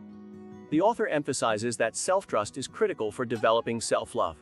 It requires individuals to believe that they have control over their own lives, and that they are not excessively dependent on external factors. While everyone has some level of dependence and external control, it is important to maintain a sense of autonomy and protect one's core identity. This pillar raises the issue of sacrificing oneself in pursuit of fulfilling needs, wishes, and fantasies. It warns that if individuals lose sight of their own existence and well-being in the process, even when these desires are realized, they may feel empty and unfulfilled because they have sacrificed their own sense of self. In conclusion, self-trust is an essential pillar for cultivating self-love. It involves believing in one's own best interests and having confidence in one's ability to make choices and navigate life. Overcoming external locus of control and maintaining a sense of autonomy are crucial in building self-trust and preserving one's core identity. The final pillar of self-love is self-efficacy. Self-efficacy refers to the belief that one is capable of setting and achieving rational, realistic, and beneficial goals. It involves having confidence in one's ability to pursue and realize these goals, connecting them to positive outcomes in reality. The author explains that developing self-efficacy involves reflecting on one's past experiences and realizing that they have consistently set and achieved goals throughout their life. Setting goals, even simple ones, is an inherent part of survival, and everyone possesses self-efficacy to some extent. Recognizing this ability to manipulate and navigate the environment instills a sense of empowerment, self-confidence, and trust in oneself. This healthy narcissism allows individuals to believe in their own capabilities and efficiency. We explore the question of why self-love is necessary. Some argue that with enough life experience, self-love is not essential, as one can rely on their knowledge and practicality to achieve goals. However, the author points out that experience often comes too late in life, and the lessons learned from it may not be applicable to future situations due to age, lost opportunities, or changing circumstances. On the other hand, self-love is depicted as a stable and reliable guide, like a rock. It serves as a loyal and trustworthy friend that is always concerned with one's well-being and happiness. Self-love acts as a compass, preventing reckless and self-destructive behavior, and guiding individuals to make wise choices that align with their boundaries and values. In conclusion, self-efficacy and self-love are the final pillars of self-love. Believing in one's ability to set and achieve goals and trusting oneself are essential for a fulfilling and proper life. While experience can be valuable, it often falls short in providing guidance for future endeavors. Self-love, however, remains constant and serves as a reliable guide in navigating life's complexities and making choices that lead to personal growth, contentment, and overall well-being. Sam Vaknin's exploration of self-love has shed light on the importance of cultivating a healthy and genuine relationship with oneself. Through his 4 pillars of self-awareness, self-acceptance, self-trust and self-efficacy, Vaknin has provided individuals with a comprehensive framework for developing self-love. Self-awareness acts as the foundation for self-love, enabling individuals to gain an intimate and realistic understanding of themselves. By embracing a compassionate self-awareness, individuals can navigate through life with a clearer perception of their strengths, weaknesses, and limitations. This understanding forms the basis for self-acceptance, the pillar that encourages individuals to embrace their core identity and separate it from external influences. Self-acceptance empowers individuals to love themselves unconditionally, fostering a sense of authenticity and self-validation. The pillar of self-trust addresses the doubts and insecurities that can hinder self-love. By recognizing their track record of setting and achieving goals, individuals can regain confidence and trust in their ability to make sound decisions. Self-trust is vital in allowing individuals to embrace their autonomy and navigate life with a sense of empowerment. Lastly, self-efficacy reinforces self-love by instilling a belief in one's capacity to set and achieve realistic goals. By reflecting on past experiences of goal setting and accomplishment, individuals can recognize their inherent ability to shape their lives and pursue their desires. Self-efficacy empowers individuals to approach life with a sense of purpose, resilience, and confidence. In summary, Sam Vaknin's insights on self-love provide a roadmap for individuals seeking to cultivate a healthy and authentic relationship with themselves. By embracing self-awareness, self-acceptance, self-trust, and self-efficacy, individuals can develop a deep sense of self-love that serves as a guiding compass in life. This self-love allows for personal growth, fulfillment, and the ability to make choices that align with one's true desires and values. Ultimately, self-love is not a selfish or narcissistic pursuit. It is a fundamental aspect of overall well-being that positively impacts every area of life. It enables individuals to form healthier relationships, make better choices, and live authentically. By embracing the pillars of self-love outlined by Sam Vaknin, individuals can embark on a transformative journey of self-discovery, acceptance, and personal empowerment. Sam Vaknin once stated that the proof of one's strength and resilience, as well as their only hope for contentment, is if they stop fighting. He argues that it is the fight that drives people to pathologies, and the need to constantly change and prove oneself to others can lead to a sense of grandiosity and a loss of true meaning in life. Vaknin encourages individuals to let go of the struggle and forget about what they can do with their lives and just live life. He suggests that being is a huge accomplishment and that just existing is enough. He warns against overthinking and overanalyzing and developing the delusion that one is in control or can make a change. According to Vaknin, it is important to recognize one's insignificance and to get on with it. He acknowledges that life may be meaningless, but encourages individuals to embrace the nothingness and find peace in the present moment. While Vaknin's words may be seen as pessimistic to some, they can also be interpreted as a call to let go of societal pressures and live authentically in the present moment. The idea that one's strength and resilience come from surrendering to the present moment rather than constantly fighting and striving for change can be a liberating concept. Ultimately, it is up to each individual to find their own path to contentment and meaning in life.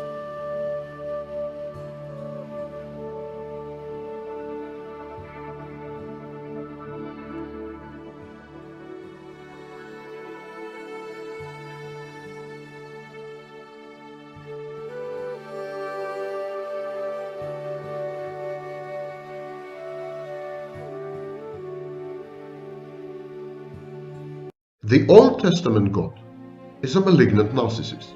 There's no question about it from point of view of clinical psychology. He is entitled, he's vindictive, he's disempathic, he is defiant, he's malevolent on many occasions, and he's grandiose. He demands to be worshipped, and he penalizes to death, lethally and mortally, if you fail to worship him. It's a malignant narcissist bordering on an extreme psychopath. God the Father is absent in the New Testament, but his alleged son, self-proclaimed son, is all the above, and, like most other self-styled prophets of religion, is also psychotic. I've made a video about it, psychotic grandiosity. So I encourage you to watch it. So we have two two points of view, two variants, two aspects of God. One of them in the Old Testament is a purebred classic case of malignant narcissism bordering on psychopathy. Reactance, defiance, grandiosity, vindictiveness, entitlement, and lack of empathy. And then we have his son, self-proclaimed, mind you, Jewish carpenter who decided that he is the son of God. And so we have this person who is all the above and also clearly suffers from extreme delusional disorders and psychotic disorder. He's a very sick man. And so we have the creators, the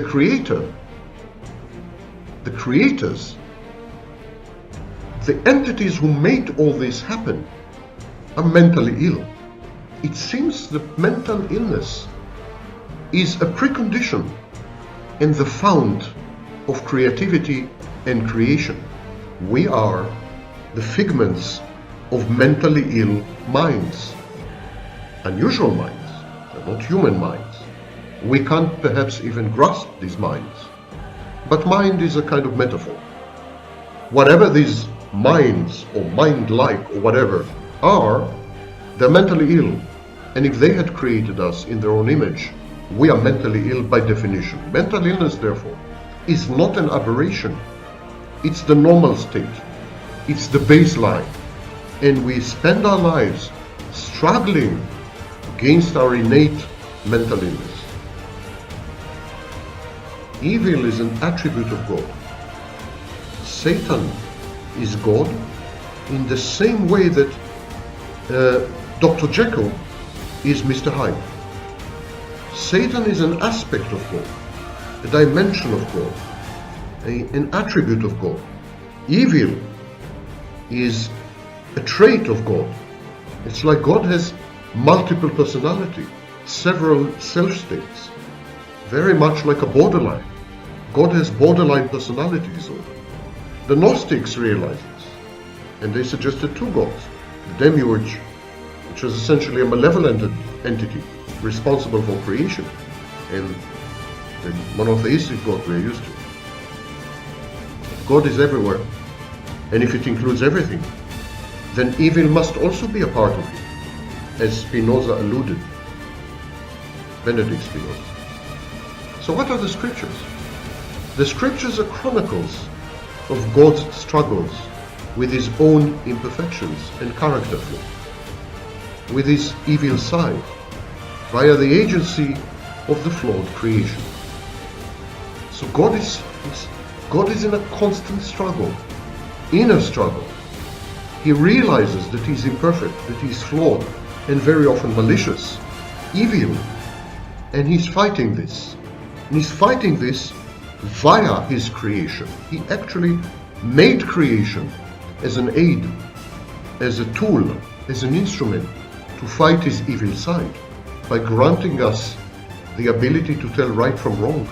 Actually not granting, we took it from the tree of knowledge. But okay, by endowing us with the ability, with the potential to tell right from wrong, and then with the choice, with the free will, he actually made us the agents of his inner struggle with evil. He gave us the tools to help him to win this war against evil.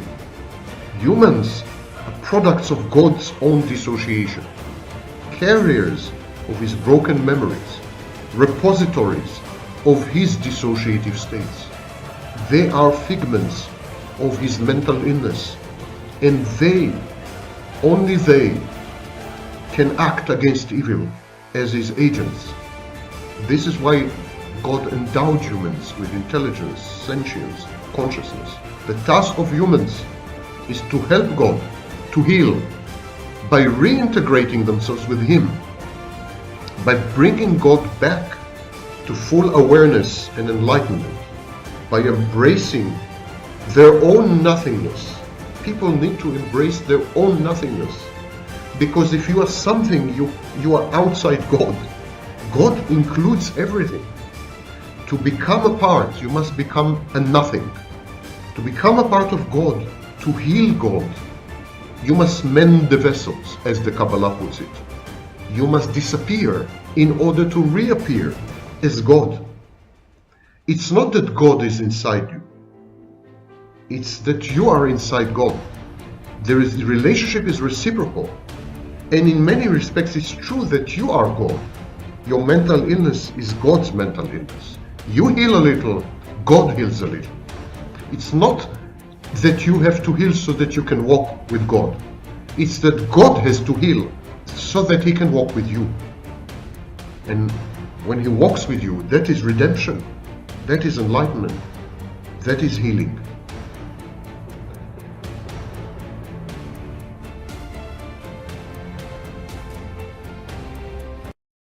This message from Sam Vaknin is by far the most impactful message that I have received from YouTube.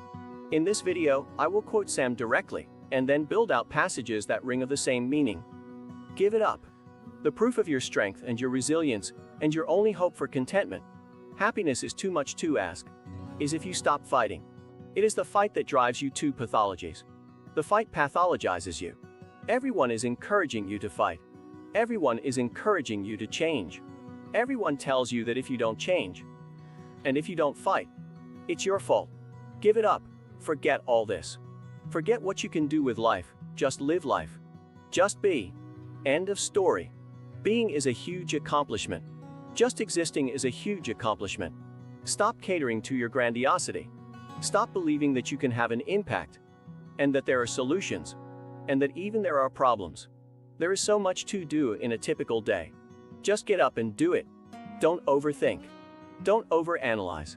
Don't develop the delusion that you're in control, that you can make a change, that things can get better, or worse, or anything. It's beyond you. You are insignificant. Your life is meaningless. It's all nothingness. Get on with it. Let's hear this message in a formal essay.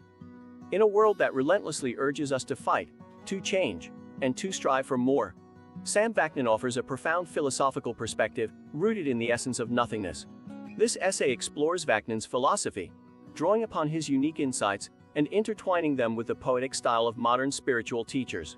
Sam is not one to fluff you up like a spiritual teacher does. That's what makes him so authentic. But Sam's message can be addressed like it's from a spiritual teacher. Why not try it out? Sam's message delves into the transformative power of surrender, the beauty of existing, and the liberation found in embracing the insignificance of our individual lives within the vast expanse of nothingness. Vaknin's philosophy challenges the societal narrative that constantly drives us to fight against ourselves, against others, and against circumstances. He invites us to relinquish the burdensome battle, and instead, surrender to the present moment. In this surrender lies the realization that contentment, rather than unattainable happiness, can be found by simply ceasing our resistance and embracing the inherent emptiness of existence. He emphasizes that our perpetual fight against life pathologizes us. The relentless pursuit of change, improvement, and impact can lead to a distorted perception of self and an incessant dissatisfaction with our current state. In a very literal sense, the fight will lead you to having very nasty autoimmune diseases. By encouraging us to abandon this ceaseless struggle, Vaknin calls us to free ourselves from the self-inflicted wounds of grandiosity, the delusion of control, and the constant need to be accepted by others. In the realm of nothingness, Vaknin finds solace in the sheer act of being. He reminds us that the mere existence of consciousness is an astonishing accomplishment. Most can't do it. To awaken to the present moment, to embrace the here and now, is to connect with the profound beauty of our own existence. By releasing the weight of expectation and surrendering to the simplicity of being, we uncover a newfound sense of freedom and inner peace. Vaknin's philosophy implores us to acknowledge our insignificance in the grand scheme of things. Rather than perceiving this as a nihilistic notion, it becomes a gateway to liberation. By recognizing the vastness of the universe and our minuscule place within it, we release ourselves from the burden of self-importance. In the acceptance of our own insignificance, we discover the humility that allows us to fully engage with the world around us. In a world that relentlessly pursues meaning, Vaknin urges us to embrace the inherent meaninglessness of life. He challenges the notion that there are problems to solve or solutions to be found. Instead, he invites us to accept that life's events unfold beyond our control. By surrendering to the ebb and flow of existence, we liberate ourselves from the constant search for purpose, finding solace in the simplicity of experiencing each moment as it arises. Sam Vaknin's philosophy of nothingness presents a profound invitation to release ourselves from the shackles of perpetual struggle and the illusions of grandiosity. Through his thought-provoking insights and poetic wisdom, he guides us toward a path of liberation and contentment. By surrendering to the present moment, embracing our insignificance, and acknowledging the inherent meaninglessness of life, we discover the extraordinary beauty and tranquility that lie within the depths of nothingness. In this surrender, we find the true essence of our being and a profound sense of peace that transcends the limitations of our individual lives. In the gentle embrace of surrender, we discover the profound wisdom that lies within the essence of being. These timeless teachings invite you to release the burdensome fight against life and surrender to the transformative power of nothingness. Let go of the relentless pursuit of change and the illusions of control. Instead, immerse yourself in the simplicity of existence, finding liberation in the insignificance of your individual life amidst the vast expanse of nothingness. The proof of your strength and resilience, your path towards contentment, lies not in ceaseless struggle, but in the release of fighting against life's unfolding. It is the very act of fighting that drives you towards pathologies, confining you to the limitations of your mind. Society encourages you to perpetually change, to believe that without relentless effort, fault lies within you. Give it up, relinquish these burdens. Forget what can be done with life, and simply live life. Be, without the need to resist or control. This surrender is your path to freedom. In the quiet space of nothingness, you will discover the immense significance of being. The beauty of existence lies not in the grandiose achievements or the pursuit of external validation, but in the sheer act of being present in this moment. The simple existence of consciousness is a monumental accomplishment that calls for reverence and awe. Embrace the present moment, for it is within this space that you will uncover the profound liberation and inner peace that arises from the pure essence of your being. Release the illusion of grandiosity, for it is in the recognition of your own insignificance that true liberation awaits. Within the vast expanse of the universe, your individual life is but a fleeting speck. Embrace the humility that comes from acknowledging your place within this grand tapestry of existence. In embracing your insignificance, you open yourself to the interconnectedness of all beings and the harmonious flow of life. It is within this humility that you discover the profound beauty and wisdom that lie beyond the confines of your former self. In the ceaseless search for meaning, you are called to embrace the inherent meaninglessness of life. Let go of the constant need to analyze, solve, and change. Surrender to the flow of existence, trusting in the wisdom of the unfolding present moment. Release the delusion that you are in control, for the truth is that life dances beyond your grasp. Embrace the profound peace that arises when you surrender to the simplicity of experiencing each moment as it arises, without attachment or resistance. It is within this surrender to meaninglessness that you find liberation and true contentment. In the depths of surrender and the embrace of nothingness, you find the keys to liberation and inner peace. Release the fight against life, relinquish the illusions of grandiosity and control. Instead, surrender to the essence of being, recognizing the profound significance of simply existing. Embrace your insignificance within the vastness of the universe, and find solace in the inherent meaninglessness of life. In this surrender, you discover the profound beauty that lies beyond the limitations of thought, and you awaken to the richness and tranquility that reside within the present moment. In this exploration of Sam Vaknin's concept of nothingness, we delve into a thought-provoking perspective on the human experience and the search for meaning. Vaknin presents nothingness as a potential solution to the shortcomings of psychotic and narcissistic narratives that have shaped societies throughout history. He challenges conventional notions of identity, boundaries, and societal constructs, urging individuals to embrace a state of being that is separate from external influences. As we navigate through Vaknin's reflections, we uncover the essence of nothingness and its implications for personal fulfillment and the pursuit of genuine selfhood. By understanding this concept, we may gain insights into a path that transcends material pursuits and societal pressures, leading us to a deeper sense of purpose and inner peace. Sam Vaknin explores the concept of nothingness as a solution for the strong. He suggests that only a select few individuals who are exceptionally strong, resilient, and enlightened can truly accept and embrace nothingness. According to Jewish mysticism, there are believed to be only 36 such individuals in the world. Vaknin emphasizes the importance of understanding healthy psychological boundaries, which define the separation between oneself and the world. This concept is more significant than wealth, fame, or social status. He encourages individuals to be true to themselves and become nothing socialists. wherein they find fulfillment and wholeness as individuals. He highlights the failure of various ideologies and narratives, including practiced faiths, communism, Nazism, capitalism, liberal democracy, and even science. Vaknin argues that science, despite its worship of reason, ultimately fails to provide answers to our mortality and the inevitability of death. He proposes 3 ways of coping with existence: psychosis, narcissism, and what he believes Jordan Peterson incorrectly labels as nihilism, which Vaknin refers to as nothingness. Psychosis, according to Vaknin, involves creating internal objects and mistaking them for external realities. This includes inventing higher powers, fighting for nations, and defending beliefs and values. Vaknin contends that these constructs are mere inventions, devoid of inherent existence. He challenges the notion that a higher power, nation-states, flags, beliefs and values are objectively real, asserting that they are subjective and culturally constructed.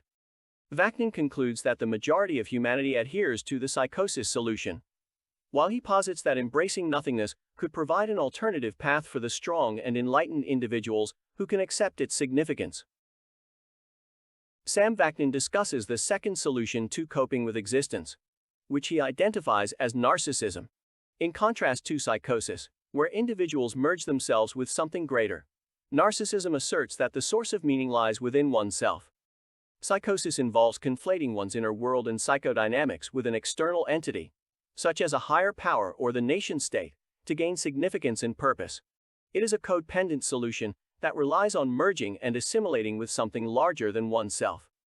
On the other hand, narcissists believe that they are the source of meaning and significance. They adopt a Cartesian approach, asserting their existence through their thoughts. I think, therefore I am. As the only certainty in the universe, narcissists consider themselves to be the center of meaning and significance. They do not project or externalize a separate entity like a higher power, but rather become their own higher power. Narcissism is seen as a private faith, where individuals merge with their own false selves and consider themselves the ultimate source of meaning. Vaknin acknowledges that he has explored narcissism in other videos, suggesting that this second solution represents a distinct way of approaching and understanding the concept. Sam Vaknin describes the third solution to coping with existence as nothingness, which is only for the strong-minded and not the faint-hearted. Embracing nothingness means accepting that the universe and the world are meaningless and insignificant. There is no inherent goal, plan, cause, or effect. To accept one's nothingness within nothingness requires immense strength and resilience. Vaknin clarifies that nothingness is not about suppressing the ego, as narcissists lack an ego. Instead, it involves suppressing both oneself and the world. Nothingness is an anti-existential state that is closer to concepts like nirvana in Eastern mysticism. It is a process of disappearing and not reappearing in any other form. Vaknin emphasizes that nothingness is not about destruction, nihilism, or anarchism. It is not about being a nobody or justifying laziness. Instead, it revolves around recognizing healthy psychological boundaries, realizing where the self ends and the world begins. Boundaries involve ceasing to exist and acknowledging one's limited and finite nature. Healthy boundaries are linked to nothingness or the state of not being. Vaknin believes that only a small number of individuals, possibly 36 according to Jewish mysticism, can truly accept and embrace nothingness. It is an incredibly challenging concept that requires a high level of strength, resilience, and enlightenment. Sam Vaknin explores different narratives of identity and their shortcomings. In the psychotic solution, the identity is diffused and destroyed. In the narcissistic solution, the identity becomes false and infinite. However, in the narrative of nothingness, the identity is suspended and distinct from the world. Vaknin emphasizes the importance of boundaries that define where one ends and the world begins. He suggests that a suspended identity, like a globule of tranquility, is the closest one can get to true enlightenment, similar to nirvana.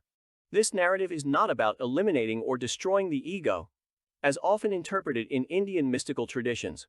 Instead, it focuses on crystallizing a well-defined boundary identity that is divorced from the world while respecting and empathizing with other objects. Vaknin critiques the psychotic narrative, exemplified by defending and sacrificing for internal objects turned external, such as the nation-state or a higher power. He also highlights the narcissistic phase, where the self becomes inflated and more important than collectives or family. He argues that both psychotic and narcissistic narratives have failed, including practiced faiths, communism, Nazism, capitalism, liberal democracy, and even science. According to Vaknin, science itself can be seen as a psychotic narrative, as it worships reason and goes through paradigm shifts that do not fundamentally change its essence. He suggests that the elites who propagated these narratives have betrayed society. Sam Vaknin discusses the shift from a narcissistic narrative to a potential narrative of nothingness. He observes that society is becoming more self-centered and narcissistic, aided by technological advancements like social media. However, Vaknin clarifies that nothingness is not about becoming a nobody or relinquishing personal life. Nothingness entails giving up pretensions, ambition, and the pursuit of other people's values. It involves rejecting narcissism, grandiosity, and constant comparison with others. In the social context, nothingness is asserting oneself as an individual and separating from societal biases and prejudices. It is about becoming one's authentic self, free from external influences and conformities. Vaknin emphasizes the importance of creating supportive social networks based on love, empathy, involvement, and kindness. He suggests that finding meaning and structuring one's life are more significant than wealth, fame, or social position. The focus should be on personal happiness and discovering that nothingness brings more fulfillment than the pursuit of external achievements. Vaknin clarifies that choosing nothingness does not mean abdicating responsibilities or disappearing from the world. Rather, it means prioritizing internal focus over external validation.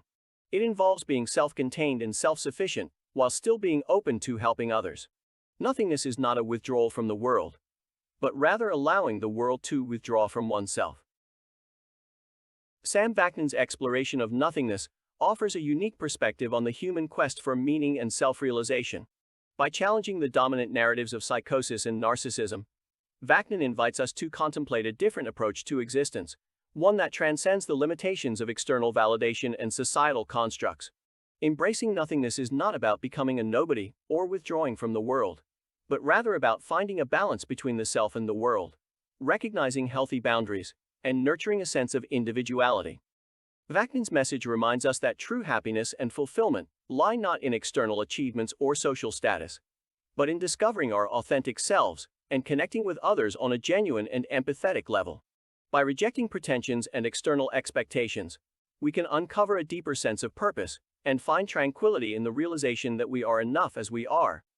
While the path to nothingness may require great strength, resilience, and enlightenment, it holds the promise of liberation from societal pressures and the freedom to live authentically. By choosing nothingness, we shift our focus from external validation to internal growth and self-sufficiency. In doing so, we create the opportunity to build supportive relationships, find meaning in our lives, and contribute to the well-being of others. Ultimately, Vaknin's exploration encourages us to question prevailing narratives and forge our own path towards self-discovery and inner peace. By embracing the concept of nothingness, we may embark on a journey of profound transformation, where we can truly be ourselves and find contentment in the simplicity of existence. In a world consumed by the pursuit of external validation and material success, there exists a profound alternative, a path towards nothingness. It is not a path of insignificance or withdrawal, but a gateway to uncovering your true self, untethered from societal pressures and the need for constant affirmation. Embracing nothingness invites you to challenge the prevailing narratives that define your worth and identity. It is an invitation to let go of the illusions of grandiosity, comparisons, and the relentless pursuit of external achievements. Instead, it beckons you to delve deep within, exploring the boundless depths of your own being. In the realm of nothingness, you release the shackles of conformity and cease to define yourself solely through the lens of others. It is a realm where pretensions crumble, allowing your authentic self to rise, unburdened by the weight of external expectations. You discover the power of healthy boundaries, understanding where you end and the world begins, enabling you to forge genuine connections with others based on empathy and mutual respect. Within nothingness, you find solace in simplicity, recognizing that the accumulation of wealth, fame, or social status does not define your true worth. Instead, your fulfillment arises from nurturing meaningful relationships, cultivating inner peace, and discovering the profound beauty of existence in its simplest form. It takes great strength and resilience to embrace nothingness. The journey requires a willingness to let go of the ego-driven desires that keep you trapped in a cycle of perpetual dissatisfaction. But in this surrender, you will find liberation, a freedom that allows you to craft your own narrative, unencumbered by the expectations and judgments of others. Embracing nothingness is not an erasure of self, but a celebration of individuality. It is about embracing your uniqueness, your quirks, your passions, and your intrinsic value. As you release the need for external validation, you unlock the door to a world where happiness is no longer dependent on fleeting achievements, but rooted in a profound sense of self-acceptance and inner harmony. So, dear listener, dare to step onto the path of nothingness. Embrace the transformative power it offers. Allow yourself to become untethered, liberated from the constraints of societal norms. Rediscover the essence of your being, and in doing so, discover a life infused with authenticity, purpose, and an enduring sense of peace. Embrace nothingness, and watch as your true self blossoms, illuminating the world with its unique radiance. Embracing nothingness, a path to spiritual transformation. Sam Vaknin presents a thought-provoking message that challenges conventional notions of divinity, exploring the intricate relationship between existence, evil, and human nature. Drawing from philosophical and theological perspectives, Vaknin suggests that embracing nothingness becomes a transformative process, offering insights into the nature of our existence. Embracing nothingness and the nature of evil. Vaknin proposes that evil is an inherent aspect of existence itself, highlighting the complex interplay between good and evil. Rather than viewing evil as an illusion, Vaknin argues that it exists as a manifestation of the complexities within our world.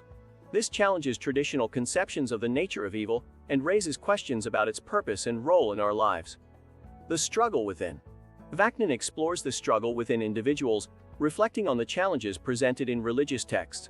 He discusses the traits associated with malevolent behavior and suggests that these characteristics mirror a struggle within ourselves. By recognizing and addressing these internal struggles, we can embark on a journey towards personal growth and healing. The role of humanity. According to Vaknin, humans are products of their own experiences, carrying the weight of their past. He suggests that our task is to reconcile our broken memories and integrate them into our sense of self. Through embracing our own vulnerabilities and acknowledging our interconnectedness, we contribute to the collective healing and growth of humanity. Implications for spiritual healing. Vaknin asserts that personal healing and spiritual transformation involve a process of shedding preconceived notions and embracing the unknown. By recognizing the imperfections within ourselves and the world, we open the door to a deeper understanding of existence.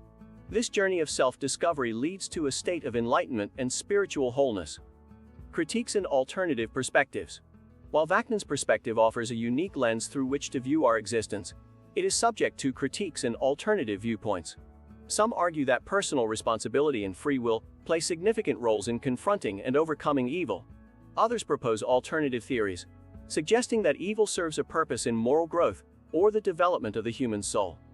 Sam Vaknin's message of embracing nothingness as a path to spiritual transformation challenges conventional views on the nature of existence and evil.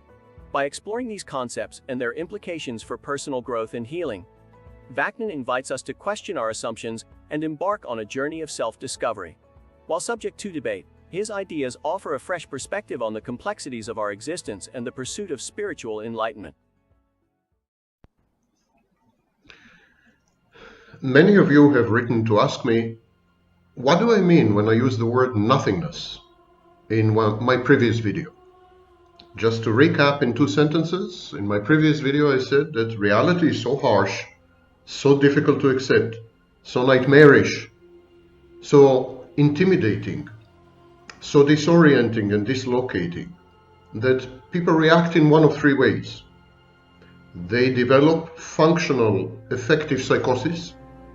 In other words, they invent all kinds of things, and then they project their own inventions, their own pieces of fiction, their own narratives, scripts, movies.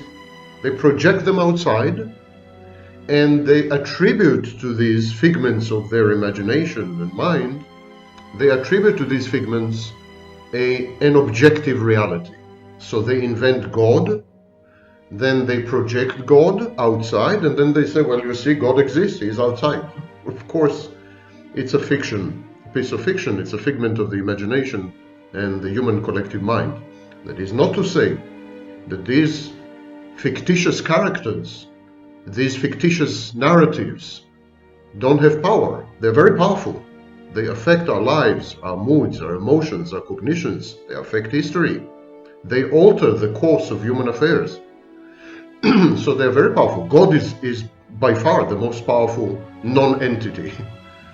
But it's not an entity, not in the ontological sense. It's an epistemological entity. It's a figment of the mind.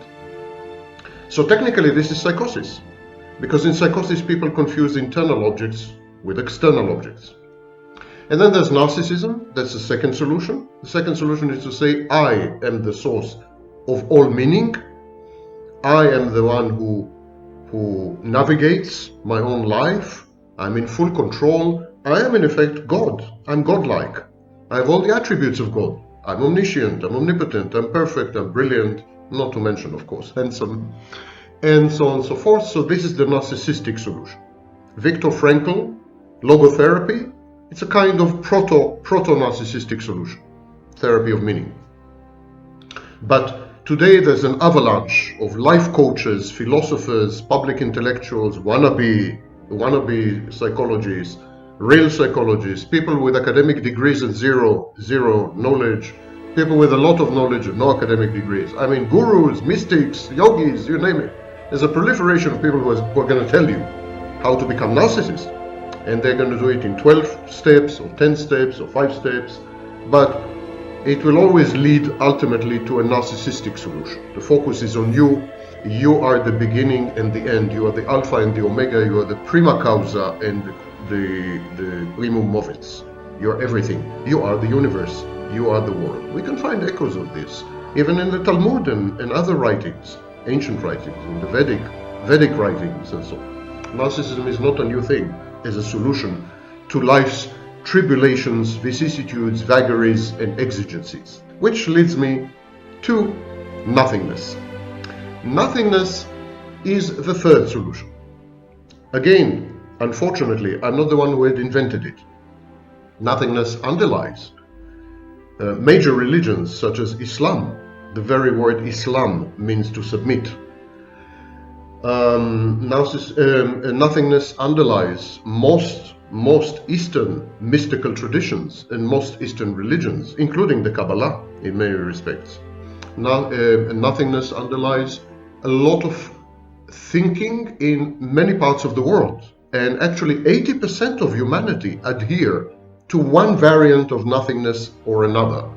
Enlightenment in the West meant taking control over nature, overpowering nature, making nature subservient, using nature as a reservoir, a repository for the benefit of mankind. So this was the Western version of enlightenment. The Eastern version of enlightenment was disappearing, vanishing, not being, the art of not being. And so nothingness is nothing new. But the tidal wave, the tsunami of narcissism in the West requires a rephrasing and reframing of nothingness in Western terms, so that we can counter the pernicious, toxic effect of all these aforementioned coaches and public intellectuals and so on and so forth. Because all they do is teach you how to be narcissist. Simple. If I had to distill and summarize most of the books I've read written by these luminaries, it's let me show you how to become a better functioning, a high functioning narcissist. Let me show you how to dominate and overpower others. Let me show you how to become a top lobster. So let me show you how to become a nobody, a nothing, which essentially is what you are already. You just have to acknowledge it. So let's go. Embrace nothingness, an antidote to narcissism. First of all, everything I'm about to say is backed by hard data, by sometimes centuries of statistics from all over the world. It's not confined to the West. And these statistics show the following consistently and over centuries or even millennia when we try to extrapolate or interpolate statistics backwards. Number one, accept that you are special only to yourself, unique only as a statistic. There's never been a combination of genes such as yours. Your phenotype and genotype are unique, but unique in the sense that they're non-repeatable, perhaps luckily for the world. But accept that you're special only to yourself, indistinguishable socially from billions of others. You are a speck of dust. No one can tell you apart from almost anyone else. Today, the homogenizing forces of mass media, social media, international transport, all these forces crush and mold you into a replica, into a simulacrum, into a copy of the next guy or the next girl. You dress the same, you talk the same, you think the same. You are nothing but a clone, very often an unthinking clone. Number 2, accept that you are here today, gone tomorrow. The source of the problem with this pandemic, for example, is the absolute refusal to accept death, the rejection of death. I am so precious and cosmically significant, how could I die? I should never die. I should sacrifice the economy. I should sacrifice civil liberties. I should sacrifice human liberties. I should sacrifice medicine itself, medical knowledge, just to preserve this treasure that I am. So death used to be a part of life. Death used to be in some places the destination of life. People accepted the death sentence that is life. We need to restore this. You need to accept that you're ephemeral. You're utterly forgettable. You need to embrace the fact, to grasp the fact that your life is random, utterly random, arbitrary, and to borrow from a much bigger mind than mine, nasty, brutish, and short. Your life has no meaning. No meaning. It's meaningless. It's utterly insignificant. No one will remember you. Not even your great-grandchildren. Do you remember your great-grandparents' names? Names. Do you know anything about them? You will be gone. You will be erased. You will be deleted. You will become ultimately the nobody that you are, the speck of dust. You will return to dust, as the ancient wise texts keep reminding you. You're nothing. You're nothing but a machine which converts food to other less savory products. That's your main function. And to propagate your genes, if a woman deems you worthy. And in 60% of cases, women do not deem you worthy. 60% of all men do not propagate. Chances are that you will die childless if you're a man, or hated by your offspring if you are of either gender. Women are better off. 70% of them have children, at least one. Number 3, surrender. Surrender and submit. Accept, embrace. Just be. Resistance is futile. Change is an illusion. There is nothing you can do about your essential nothingness, about your innate character, temperament, personality, call it whatever you want. Nothing you can do about this. It's 50% nature, 50% nurture. Your genes have determined you long before you have emerged from your mother's equally meaningless body. You are nothing, you were born nothing, you will die nothing, and you will do nothing in between. The sooner you accept this, the happier you will be. Succumb to your social station. Don't reach. Don't overreach. Accept your future, which would look exactly like your past, and even worse than your present by all measures. The people you care about don't care about you. If they care about you, they care about themselves in you. The people you care about is a social fiction, a figment, a structure, socially acceptable sublimated interaction. But you know what? The people you care about, they are also nobodies. They are also random mutations in a giant sea and swamp of genes. The selfish gene. You have come from nowhere, and you're going nowhere. You're an assemblage of unicellular mechanisms. You are nothing but an agglomeration of amoeba and bacteria. Nothing more. You think you are. Because people are telling you that you are. If you pay $20 to buy their books, they will tell you anything you want to hear. Anything you want to hear. Not every problem has a solution. Your problem has no solution, statistically speaking. And not everything you regard as a problem is a problem. Actually, in reality, there are very, very, very few problems. Reality is just what it is. Simply what it is. That's it. It's not problematic. It's not non-problematic. It's not promising. It's not fulfilling. It's not delivering. It's nothing. Reality is simply is. Number 4. If you insist on protesting futilely, because protest is futile, but if you insist on protesting futilely, do it by withdrawing, do it by disengaging. In passivity, there is safety and the chance for change. Gandhi said it, not me. The systems set up by the elites want you to fight. They encourage you to fight. They want you to fight because it guarantees that you will keep losing. They want to make you a loser. They want to convert you into a loser.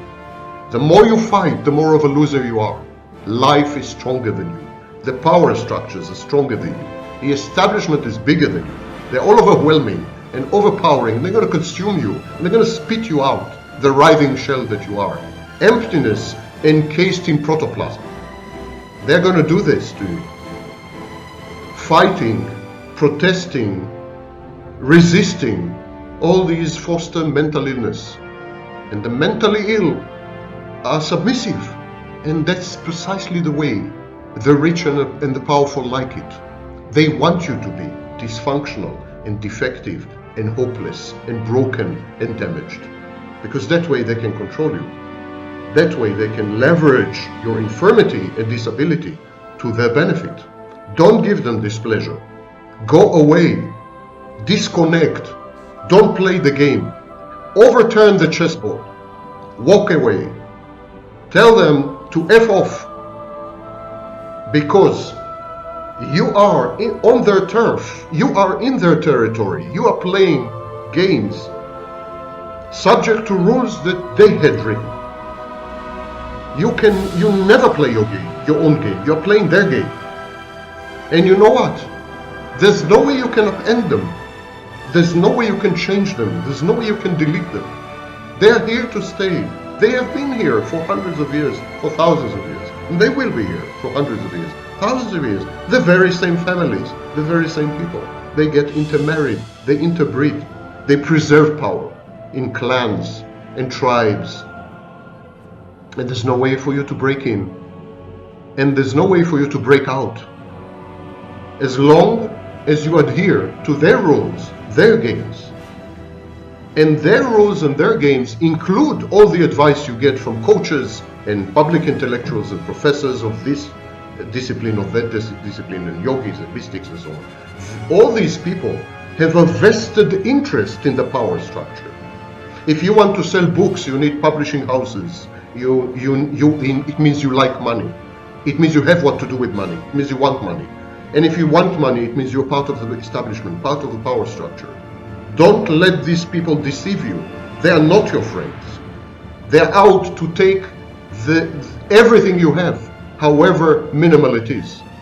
They're out to leave you destitute. Number 4, you cannot alter yourself to be better. You cannot change yourself in any meaningful way. I'm going to repeat this. It must enter your thick skulls. It must penetrate whatever it is you have that passes for a brain. And many of you are brain dead. But still, let's try. Even if you electrocute a frog, it jumps. Maybe you will jump. Listen to this well again. You cannot better yourself. You cannot alter yourself in any meaningful way. You are who you are, fundamentally, profoundly, And in most cases, who you are is an unendowed zero and loser. The overwhelming vast majority of the teeming, unwashed masses are exactly this, teeming and unwashed. Not everyone can be a winner, never mind how he changes his posture. Not everyone can be a hero. Accept that you're a zero. Accept that you're a loser. And accept above all that you will always be a zero and a loser. This is the way of the world. This is the way you will remain to the day you die, statistically alone and impoverished. This is life. This is the hand you've been dealt. This is reality. This is the universe. You don't like it? You know what to do. But you're too cowardly for that. So I'm relaxed. You're not going to do it. You're not going to do it. Number 5. If you were born to poor and uneducated parents, you and your children and your children's children will end up even poorer and with irrelevant education that they can do nothing with. Fact. It's a fact. In the last 20 years, for the first time in American history, the younger generations earn less than their ancestors and progenitors and parents. People are becoming more poor, not less poor. Every generation is poorer than the previous one. Income inequality has exploded. Exploded. The 100 richest people on earth have as much money and property as the lowest, the poorest 3.5 billion people. 100 people, that's 100? 100, you can count them. They have more money and wealth than the poorest 3.5 billion on earth. That's how bad the situation is. Your chances to break out of poverty, out of the circumstances into which you had been born via education and so on, that's a myth. That's a fairy tale for the feeble-minded. That is a tool, an instrument of manipulation by the elites. They're lying to you. There's no way out. You're trapped. You're trapped in your birthplace, in your birth circumstances. And you will never, ever break out. Ever.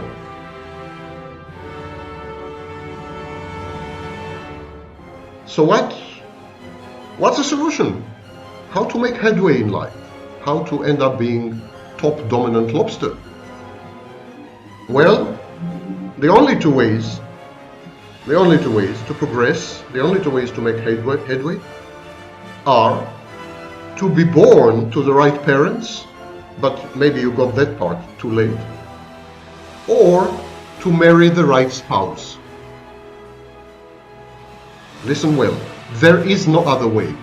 Never mind how many books you read, how many authors you make rich by stupidly giving them your money. Never mind which guru you adulate, never mind which god you worship. Never mind which amount of education you acquire. Never mind where you move to. Never mind what you do. You will never, ever, ever change or get better or progress. Except if you marry the right girl or guy. Women know this. They look for rich guys. They look for alpha males. They look for successful men. Well, not alpha males, but successful men who will provide them.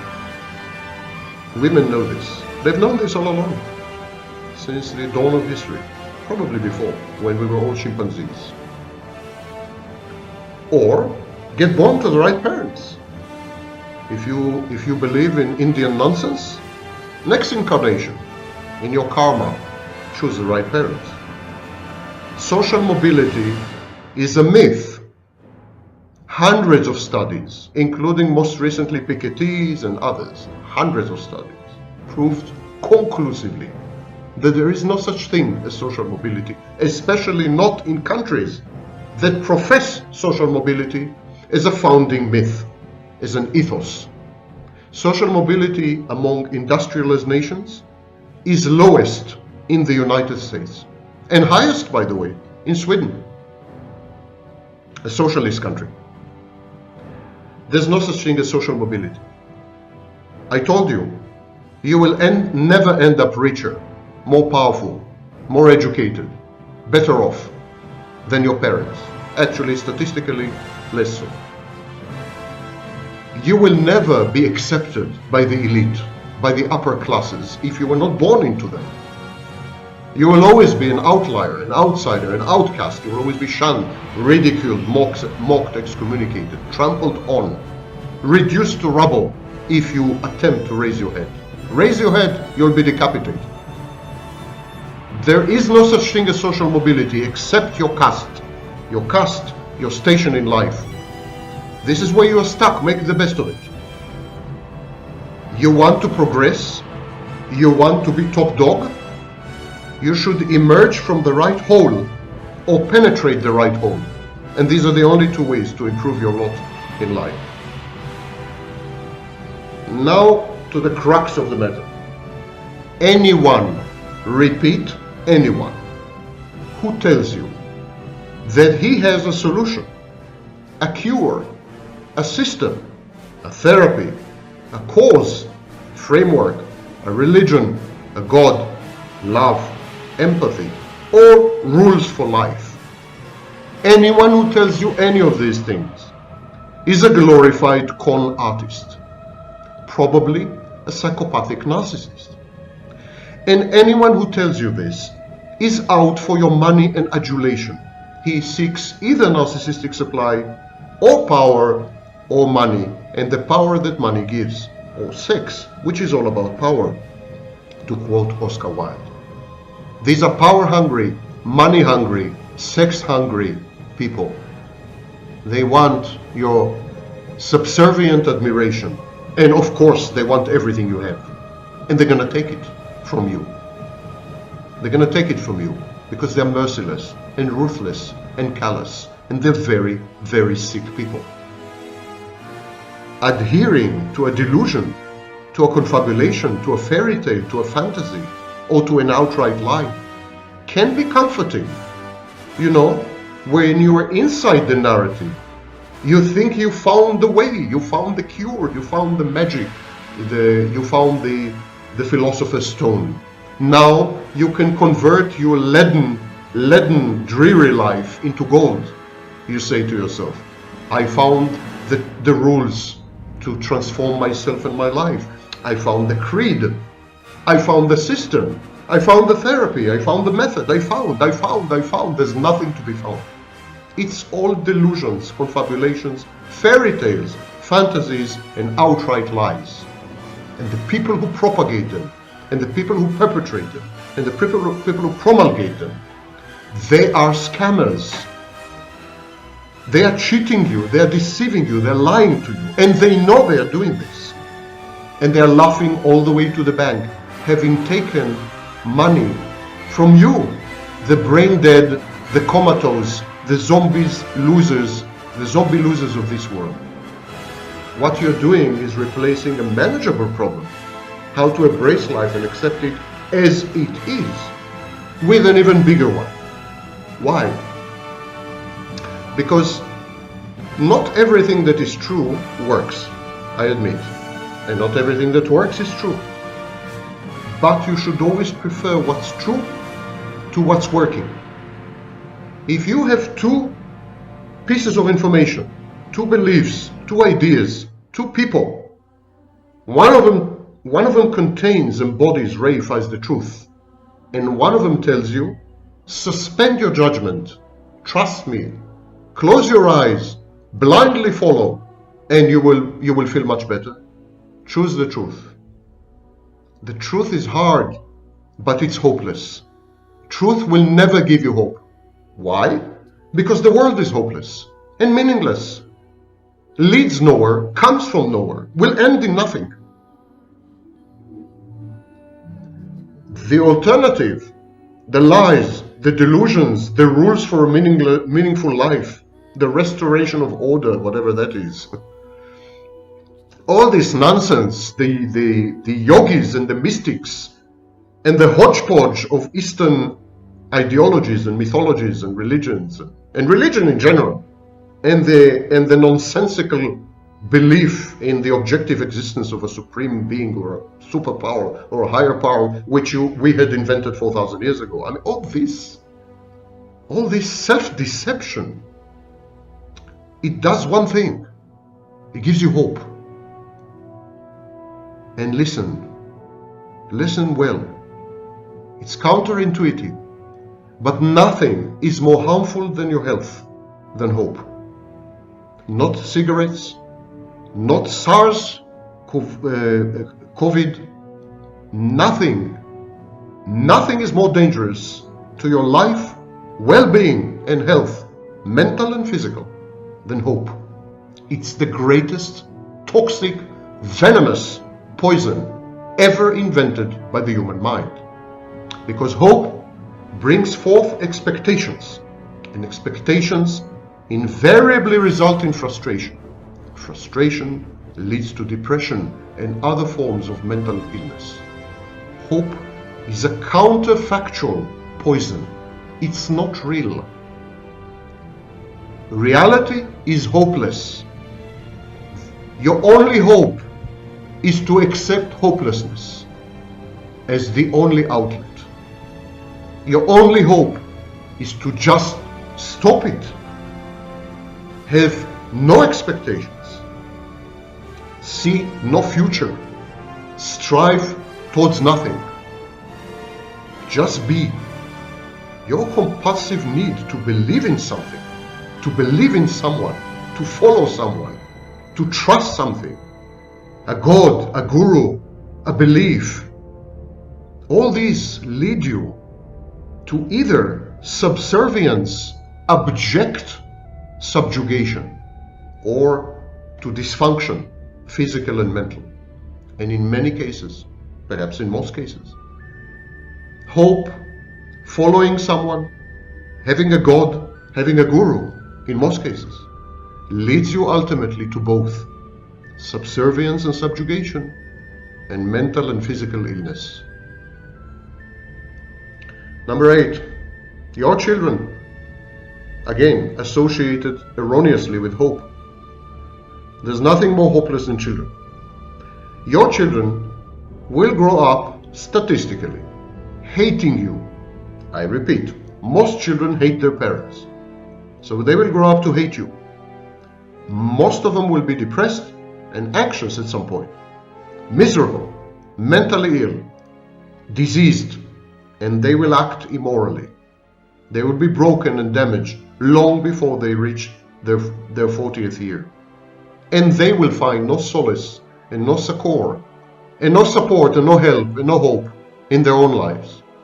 Their lives will resemble in every element your life. Aimless, empty, hopeless, meaningless, random. So, just number 9, focus on experiencing your life. Focus on living. Focus on existence itself. Don't worry so much. Don't overthink. Don't overanalyze. Statistically speaking, you are probably way too stupid to think or to analyze. You're not doing it well. You are getting the wrong results. You are inputting the wrong data. You're processing everything wrongly, because the vast majority of humanity are seriously dim-witted and feeble-minded. You are good at, very good at, eating, drinking, making love sometimes, having fun, watching the sunrise and the sunset, butterflies flapping their wings, your children howling at the yard. Sports is good for you. That's it. Don't reach above that. You are not qualified. You're not trained. You don't have the traits. You don't have the intelligence. You don't have the intellect. You don't have anything it takes. I'm not generalizing.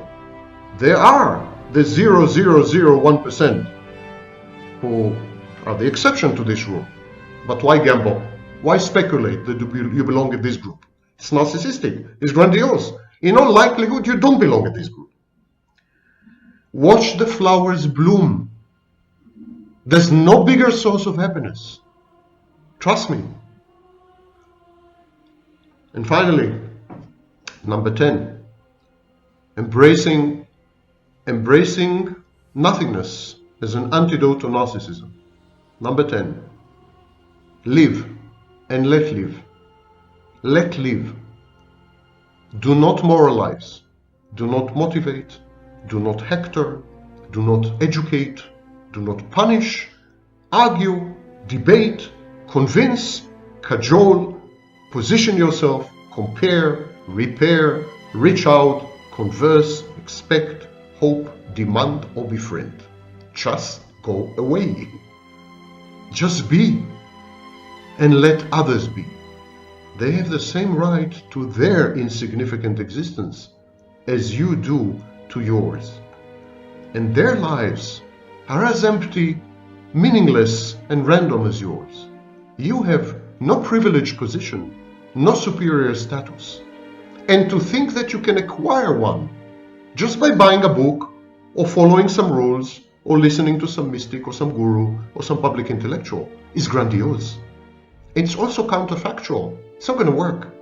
You're just going to waste whatever little money you have. Spend it on nothing. And 5 years later, or 10 years later, or if you're a really complete idiot, 20 years later, you will discover that everything I'm saying is true. That you're a loser. That you are nobody. That you're indistinguishable from a billion others. And that your best bet for happiness is just to accept this.